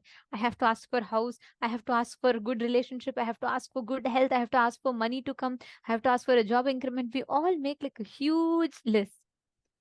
And as we go nearer, nearer, nearer in the stage, like for those of you that have experienced this, all of you will be able to relate to it, right? As we go on top of the stage, closer and closer, we'll just forget everything. By the time we sit in front of Swamiji, we will just forget even what we wanted to ask. Most of the times, we'll just end up asking Swamiji, I just want to be with you, right? Because just being in that presence fulfills our being so much. That is why darshan is one of the most powerful process, where Swamiji makes himself available to us so much, so accessible. Just by being in the presence of Swamiji, just going next to Swamiji, walking up the stage, sitting in front of Swamiji itself fulfills our being so much. That is a speciality of darshan.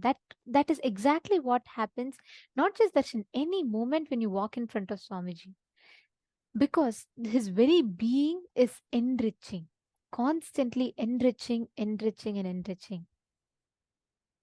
And that is the exact initiation that we are all going to be receiving today, the Apyayana Diksha.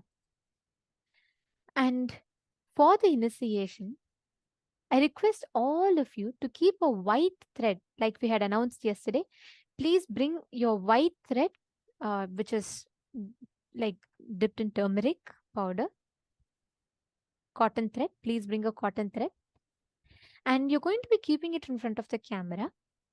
As soon as Swamiji tells, you will be tying it in your left wrist, or in your left wrist, you will be tying it, where Swamiji beautifully explains why we tie this thread is because every time your heart beats, your life is pulsating, it will remind you to enrich. It will remind you that your life is for enriching. That is why it is called Apyayana Diksha, the initiation to enrich. Understanding?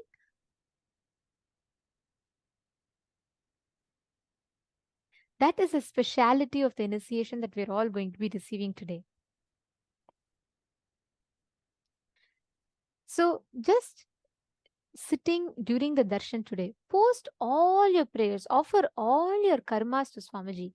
He is coming as Bhikshadana Murti to liberate us from all karmas, all the things that we are stuck in. Whichever place that you are stuck in, health, wealth, relationships, career, any prayer you want, post it to Swamiji. Swamiji himself will attend to it, and he himself will take care of each aspect. If you have, okay, Hongs was saying, got it from last MPSM, do we need to renew it? If you already have it, if you're already having it tied in your hand, no need. If you are coming, if you've either lost it or it just got dropped from your hand, you can take it again. And you can, of course, sit with the same thread for today's initiation if you already are tying it in your hand. If not, get a new thread. Even if it has already dropped from your hand, don't use the same thing. You can just get another thread, dip it in turmeric, and you can have it for today's initiation.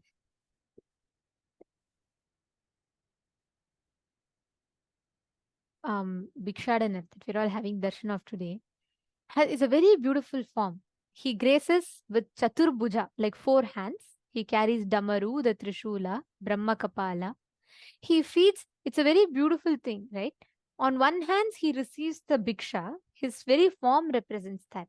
And on the other hand, he will be feeding that to all the Pashu Pakshis and all the sentient beings. His form represents ultimate enriching. He destroys all the karmas just by receiving them. Just by coming as Bhikshadana, he liberates all of them.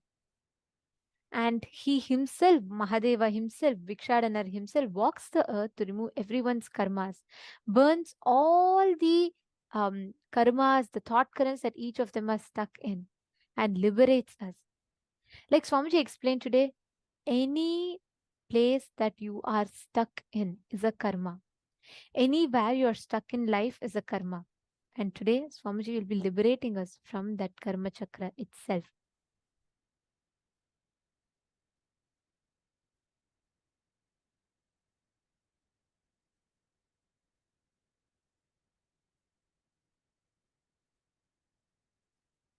Actually, this form of Paramashiva, the whole way he comes, once Paramashiva goes to Darukavana, and actually Darukavana is one of the oldest religious universities of Hinduism.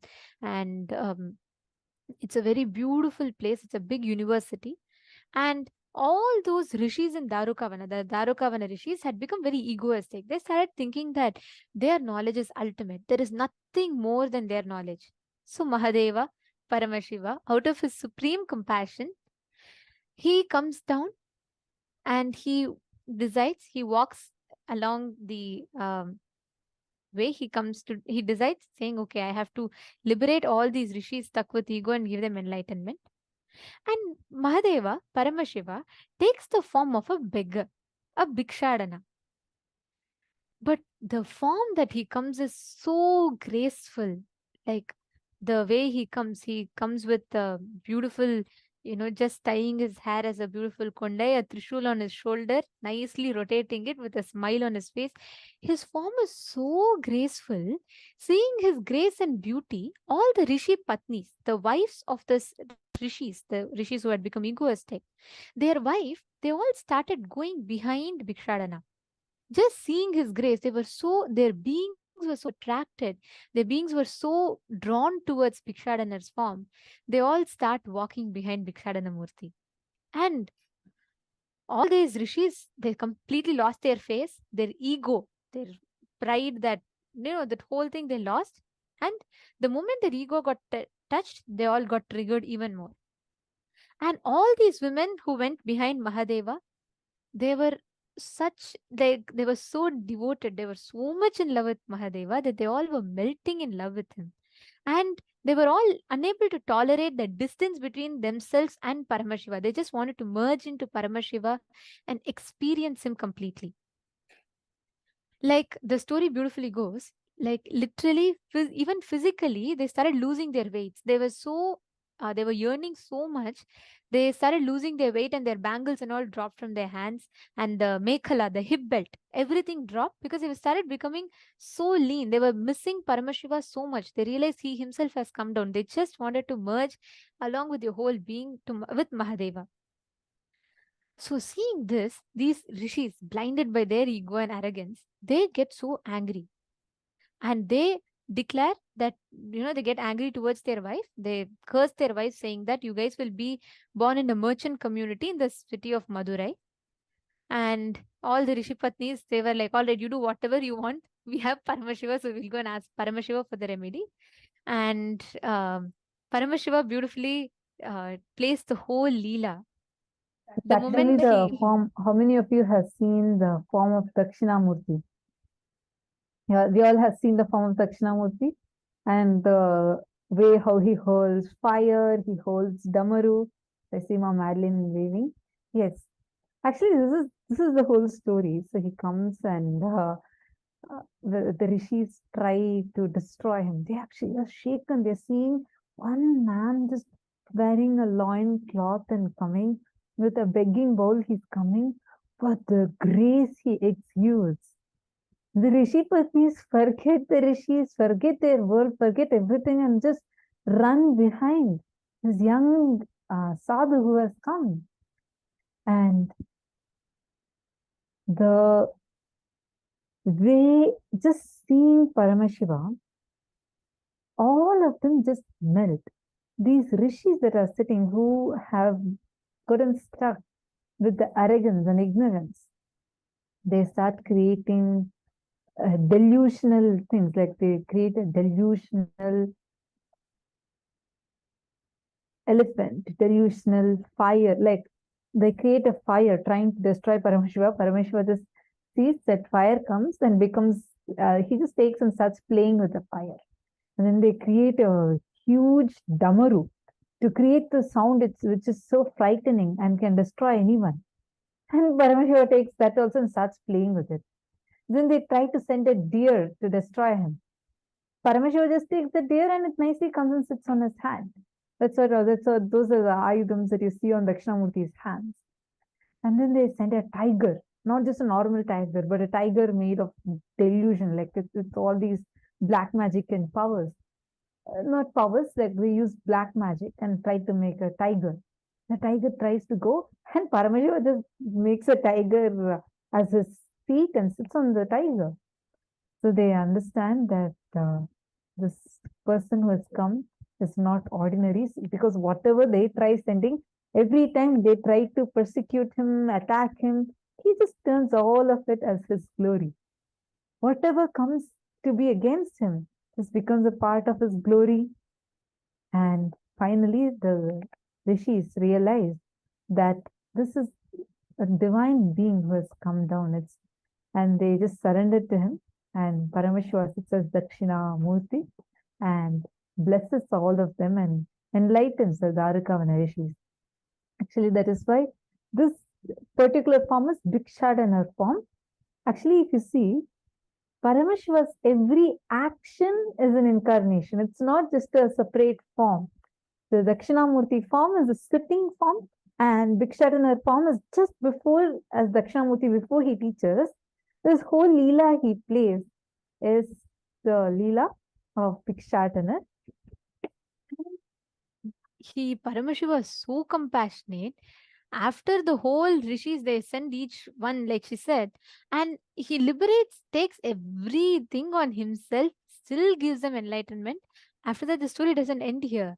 The rishi patnis who all received the curse from rishi that they'll be born in the city of Madurai, they're all waiting.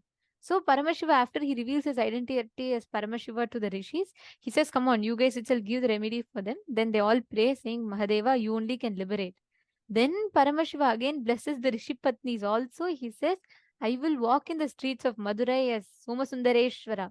And at that time, I will myself come as a bangle seller. Paramashiva himself goes as a bangle seller. And he himself puts bangles on each of those Rishi Patnis and liberates them. Such is the compassion of Paramashiva. This very form of Bhikshadana Murti is the way this very form of Bhikshadana Murti is that enriching, ultimate enriching.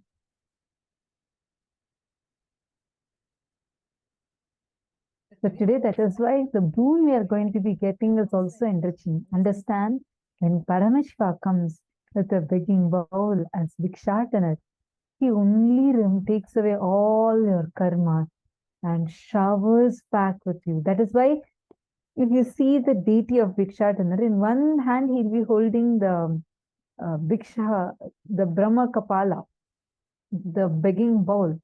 And one more hand he'll actually be feeding a deer, which represents that he does not hold anything for himself. He is he just removes all the karmas when he comes with the begging bowl.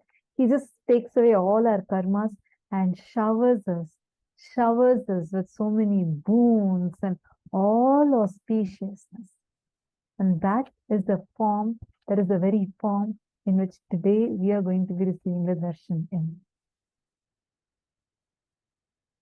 We will all chant the Dhyana Shloka of this most beautiful form of Paramashiva as Bhikshadana Murti.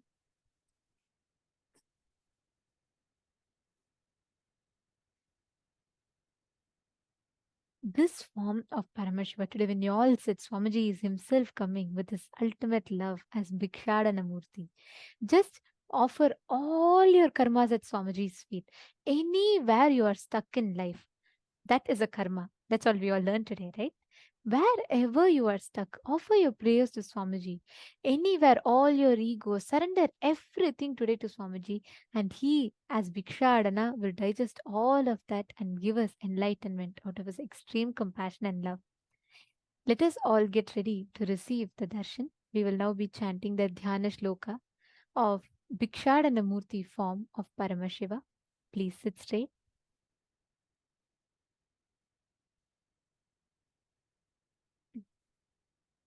चतुर्भुजं त्रिनेत्रं च नग्नं चैव स्मिताननं भस्मधिग्धं विद्रुमाभं कट्यां पन्नगसंव्रतम् अव्रताङ्क्लरलङ्कृतो भृङ्गी पादं पादुकसंयुतं दक्षिणं तत्कराग्रं तु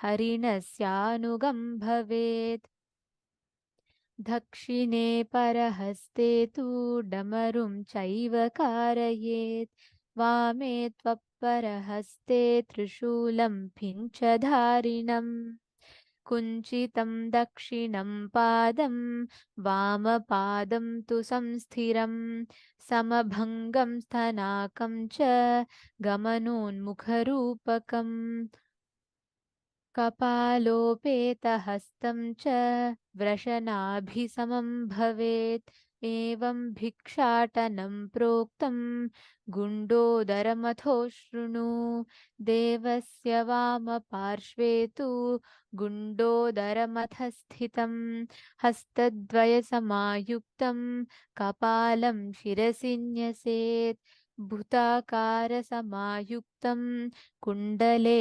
कर्णयोर्न्यसेत् दंष्ट्राकरालवक्त्रं च पूर्वक्त्रं लक्षणान्वितम्. This form of Paramashiva, as he comes as Bhikshadana Murti, the form of Paramashiva that enriches and blesses the whole world.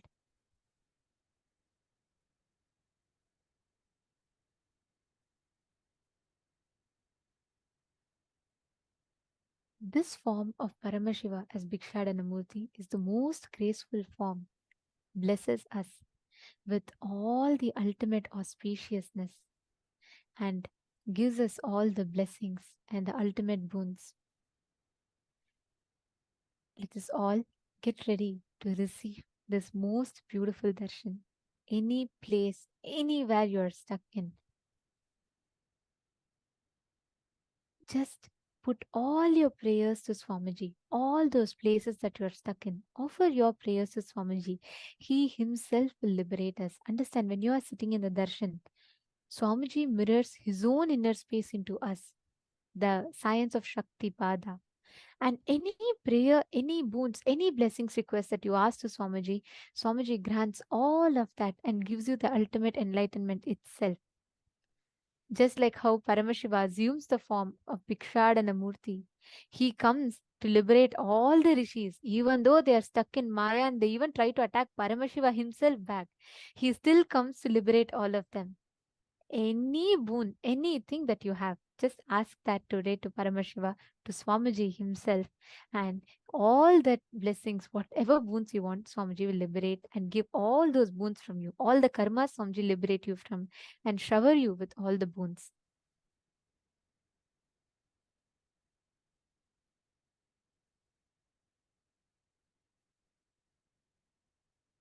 Now, as all of us are listening, and preparing for the darshan, I request all the participants to please take a few minutes and set up the whole space around you for the darshan. Prepare the Panchopachara puja items. Keep the space ready to receive Swamiji. Understand?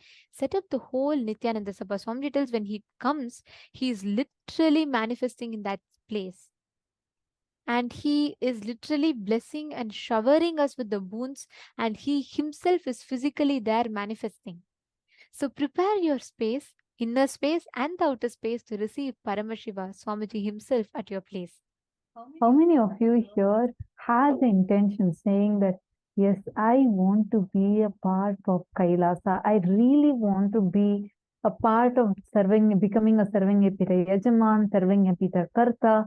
I really want to be part of this revival. How many of you here have that intention? If you have that intention, but you have some obstacle, you feel like I have this particular obstacle. It might even be a thought current that's obstructing you. You might be feeling like, yes, I feel inspired, but many times I also feel like, when I get the money, I'm not having the intention with me. I keep having I feel like I have to invest, or I have to go into this, I have to go into that. How many of you are stuck in any thought current like this? Because today we're going to be breaking free from these thought currents that we are stuck. If we are struggling with a particular thought current which is not getting liberated, like meaning you are struggling with some particular incompletion in you, which is constantly, you feel like, especially when you see the kind of tyaga that Swamiji is doing for Kailasa, how much of effort Swamiji is putting in building this Kailasa, making Kailasa happen. And you really feel inside of you that I really want to be a part of it. But, so you have something as a reason which is stopping. So now, today, we are going to be having Swamiji Darshan as Bhagavan Bhikshatana Murti. So I request all of you, take a few minutes and list out how many of you have an intention, but for some reason, because it's a factual reason, like you feel like I don't have the source of funds or something like that. Can you put the exact reason you're stuck with and what is actually stopping you from manifesting that intention into reality? Take a few minutes. I request all the participants who have this, you really have this as a sincere intention, but something is obstructing you from making that intention reality. Take a few minutes.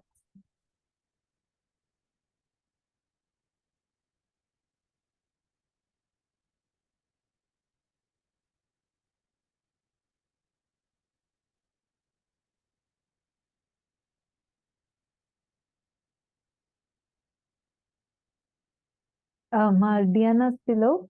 We're going to be having Swamiji's darshan. Do not worry. So when Swamiji's darshan is there, you can put out all your prayers. Yeah, no problem. Now, I request all the participants just type this, who all have an intention, like you really want to be a serving Epidayajaman, but you have something obstructing you, like you have an obstacle. Yes, Ma Prithvi Prasad, you can put in chat. And sorry, Ma Jenny Tran, I see all others are able to hear me. Ma Prithvi Prasad, in case you do not want to put it in chat in everyone, you can send it to the ID through which you're seeing as the PSM Tech ID. You can send it as a direct message to that. Exactly what is that thought current you are stuck with? Come on, take a few minutes. Whether it's a thought current or even a particular situation that is stopping you. All the participants, whoever is having an intention but not able to make it into reality. Ma Primatavasi, I appreciate you saying me also, Ma. If you can also elaborate a little, like what is the exact thought current? Because today you can get blessing for that specific thought current in you to break. So take a few minutes. Or if someone needs help, you're not able to identify your thought current, but you do have an intention, you can tell that also. Come on, all the participants here, take a few minutes and post it. Excuse me.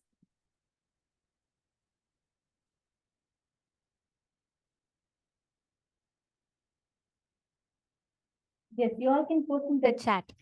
Please put in the chat itself.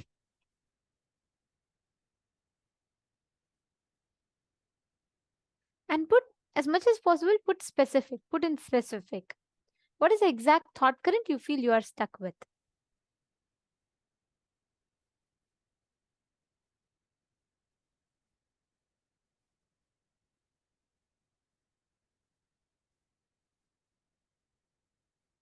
Any expansion that you want to experience, and because of which, like something that you are stuck with, because of which you're not able to take action, write that down. Sarvagnya Pita Karta, or even if it is just starting creating a Kailasa in your country, anything that you want to manifest, but something you are stuck with. So for some reason, it's not moving. Just pen that down.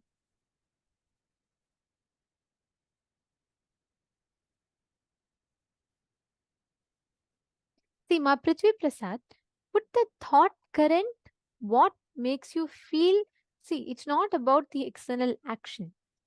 Today, when Swamiji is coming during the darshan, the more specific each of us put and request the blessings, and when we get for that, Swamiji will bless for exactly that thought current to be completely liberated from.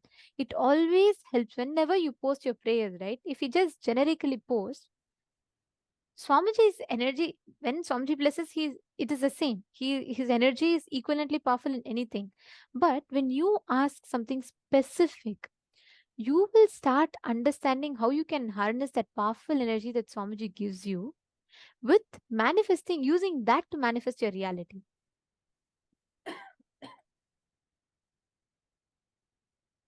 Lucas Macamond is saying, I have SDHT and blind spots. I have a rooted belief that I don't know how to manifest my desire. Or if I do, I don't know the easiest, best way to manifest my desires. Lucas, could you take a moment now and look in, identify a few key situations in your life where you felt you were struggling with this, and go a little more deeper and see if you are able to find out any particular thought current, and from when that particular thought current started in you. If yes, you don't need to even put it in everyone, you can just write it down first for yourself, because that particular thought current, you can ask Swamiji during the darshan to liberate you from that particular thought current. Now, when you say that you feel like I don't know how to, or you feel like or even if I do, I don't know the easiest, best way to manifest my desires. See, Swamiji says very beautifully, you have the power to manifest anything that you want. We learned the science of Kalpataru when the program began, the day one. So now when this thought current is there in you, which is stopping you, which you feel like, look, I really have an intention, but I don't know how to get to that. You need to identify a little more deeper. What is exactly obstructing you? Is it, for example, is it a self-doubting pattern that you all the time carry? Or is it some incident, a set of incidents which is creating a set of patterns in you, which you always feel like you have a certain conclusion about life, which is making you feel like how much ever I try, this is never going to be successful for me. Like that, take a few minutes, look in and identify what is that thought current, because that will really help you to post it during the darshan. So Swamiji can just clear it for you with just his eyes falling on your prayer.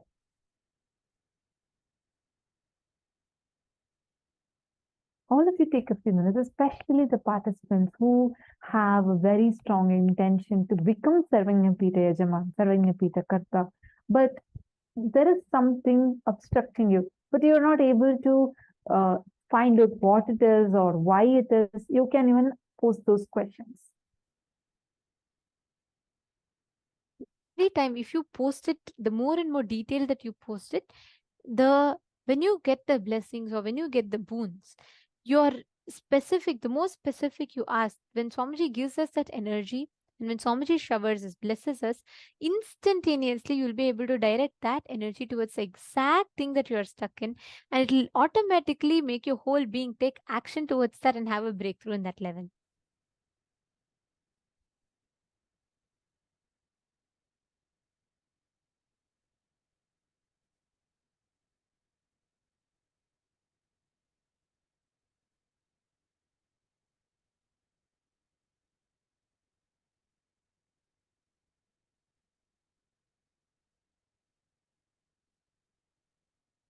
Exactly. Seema, now, each place that you're all putting, I see many of you have put the different paths that you're stuck in. These are the thought currents that you are stuck in. That is the karma. Today, every part that you are stuck in, when you offer that, means when you just put that in the prayer to Swamiji, each of you can ask, particularly when you post the question, put clearly with the exact point that you are stuck in, ask that to Swamiji as a prayer. So you will see as Bhikshad and a Murti, Swamiji will simply take that karma and liberate us. Swamiji revealed beautifully in that karma webinar that we are all listening to, right, in the morning. Swamiji said, Cosmos does not record your actions. Cosmos has no video recording. It only has audio recording. It only records the thought currents that you are stuck with. Now, no matter how much, ma Prithvi Prasad, ma Liangshu, ma Jamie, ma Shanti Rajamanikam, ma Jacqueline, so many of you I'm seeing have posted in each of the rooms. Understand, your actions does not matter whether you are taking 10 steps to manifest Sarvagnya Pita or whether you're doing everything outside to manifest. But as long as inside of you are stuck with this pattern, it's not just Sarvagnya Pita, anything. As long as you are stuck with any of these thought currents inside of you, you will not be able to manifest that breakthrough outside. And Ma Jacqueline Cocoviolin is asking, can you belong to another religion and still be part of Kailasa? Yes.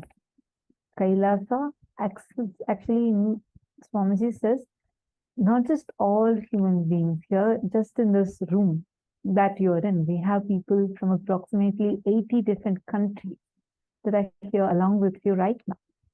Swamiji says, not just all the human beings are equal, irrespective of their backgrounds, which country they are from, which religion they are from, which walk of life they are from. That does not matter. Nothing matters. You may be of any gender, any caste, any religion, any race. None of those things matter in Kailasa, because Swamiji says not just that all the human beings are equal, but all beings are treated equally in Kailasa, whether it's a small mosquito or a cow or human beings. Every being is treated as Paramashiva and treated equally in Kailasa. There's no kind of discrimination of any sort. So I just wanted to tell you that. And okay, Ma Prithvi Prasad, I read your message. See, when you say you're stuck, right, can you look in a little more deeper as to what are you feeling stuck in that? Is it you're not able to follow your dreams, meaning you are not able to do the kind of jobs that you want to? Or what is the exact thing? There's something when you say you feel stuck. What is it that's making you feel stuck? Or is it something more like you're not able to earn the way you want to earn? Take a few minutes, go a little more deeper. See, let's all take a few minutes to go deeper and deeper and identify some of the core thought currents that we are stuck with, struggling with, so that you can ask Swamiji, where you can be liberated from it once for all.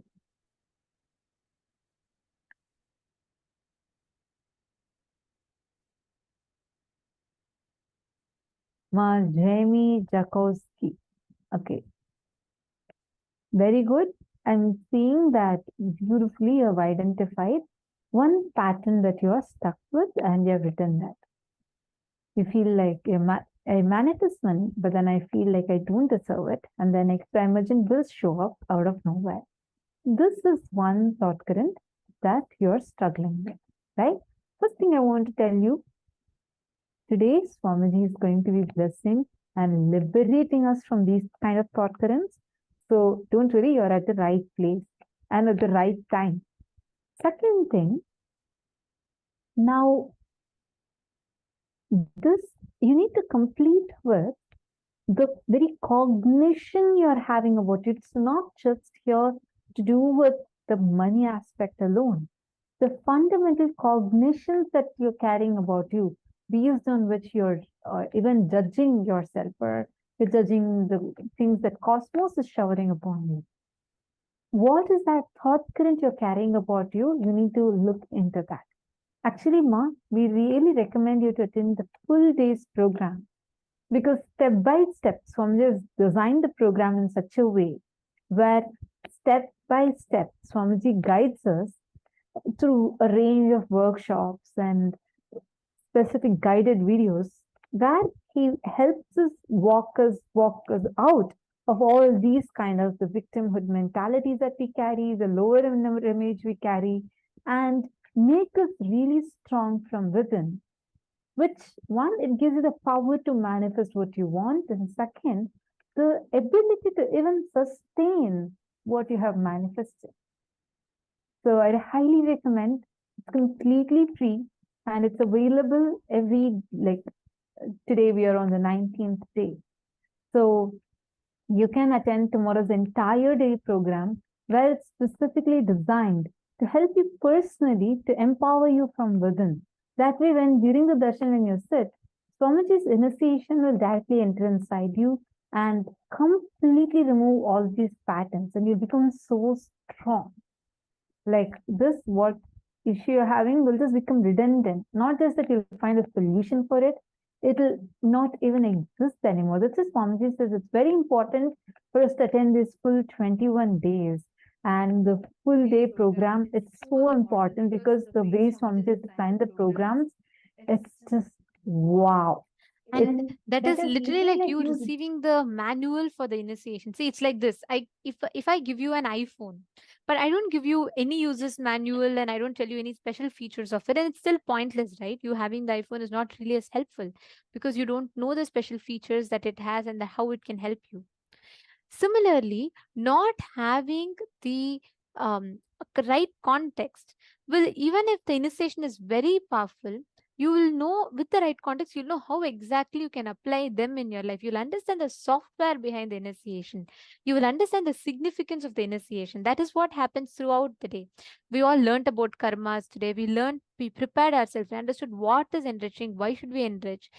And Swamiji also had a very beautiful revelation for us today about how talking to yourself, enriching yourself is only going to lead to enrich others.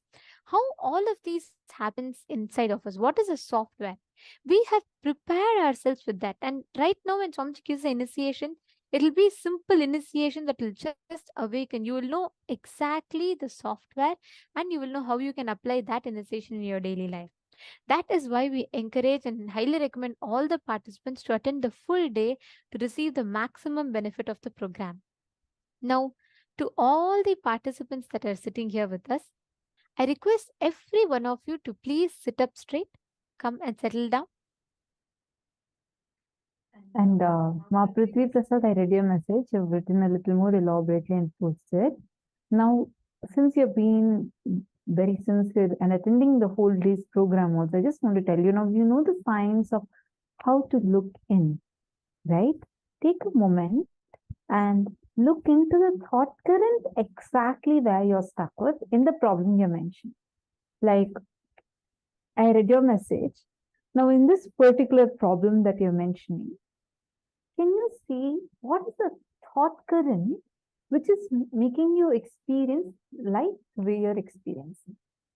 And make sure during the darshan, you post that particular thought current also to Swamiji and request Swamiji to liberate you from that. You'll see how it happens phenomenally during today's darshan. As all of us are getting ready, I request everyone to please come and settle down. And please do a quick round of security check. Just make sure that you have your full name and you have the spiritual name or the legal name, and make sure you're properly visible in the camera. Please settle down. And I'm seeing many participants are not on the camera. I request everyone to please come on camera. If anyone is not in the camera, then we will have to be moving you all into the waiting room. So let's all make sure we are in the camera visible. And most importantly, do not lie down during the darshan. Do not stretch your legs. Darshan is an extremely sacred process. So please sit and receive the darshan with that deep reverence. We are directly receiving Paramashiva Swamiji in our home, in our place. Let us prepare that, not just in our place, in our very being. Let us prepare our space inside and outside to receive Swamiji. Please sit straight.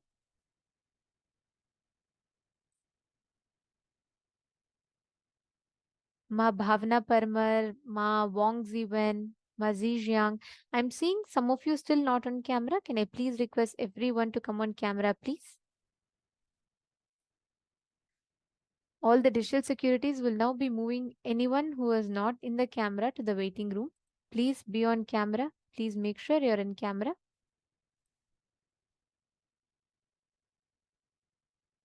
Yes. And make sure at least you're visible up until half. Do not show. Some of you I'm seeing are having just the ceiling partially shown or your face not completely visible. Nayana Diksha, only when Swamiji's eyes falls on you, you receive that initiation. So for you to receive the Nayana Diksha, make sure that you are sitting properly visible in the screen. You should be completely visible in the screen.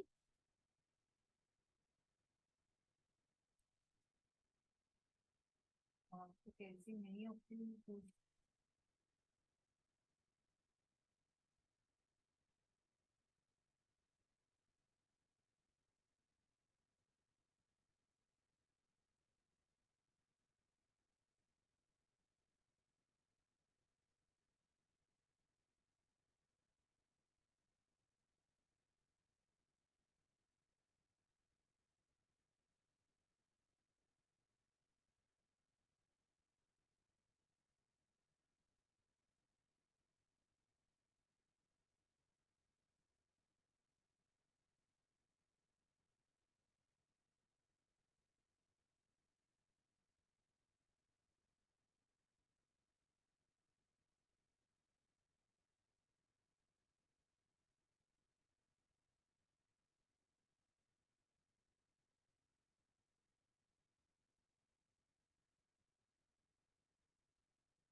Oh, I'm so sorry. Are all of you able to hear me now? Sorry, I was just reading out Chetan Doshiya's message. Chetan Doshiya, I read your message. I just wanted to tell you, see, don't worry. Swamiji is going to be blessing all of us during the darshan. That time you can definitely ask your prayer, but it's highly recommended that you also attend the whole day's program, where Swamiji specifically designed a day dedicated for wealth manifestation, where you learn the technology to manifest wealth. Here, see now, even if you get blessing from Swamiji and you are manifesting the wealth, if you are not consciously equipped, you will not know how to sustain that wealth or the technology to manifest the wealth again and again. That is why Swamiji's designed an entire day's course, which is completely on wealth manifestation, technology of how to manifest the wealth, sustain the wealth, how to handle the wealth, everything. You're going to learn whether the cognition or the actions you need to take, everything about wealth manifestation. And the program is available completely free of cost. So we highly recommend you to attend that full day program. You can surely dedicate one day fully for transforming your entire life, because that would for sure change the very relationship that you have with wealth and the relationship with you have with yourself. So I just wanted to tell that. And all of you, I see some of you are sending us direct messages. Do not send it as direct messages now.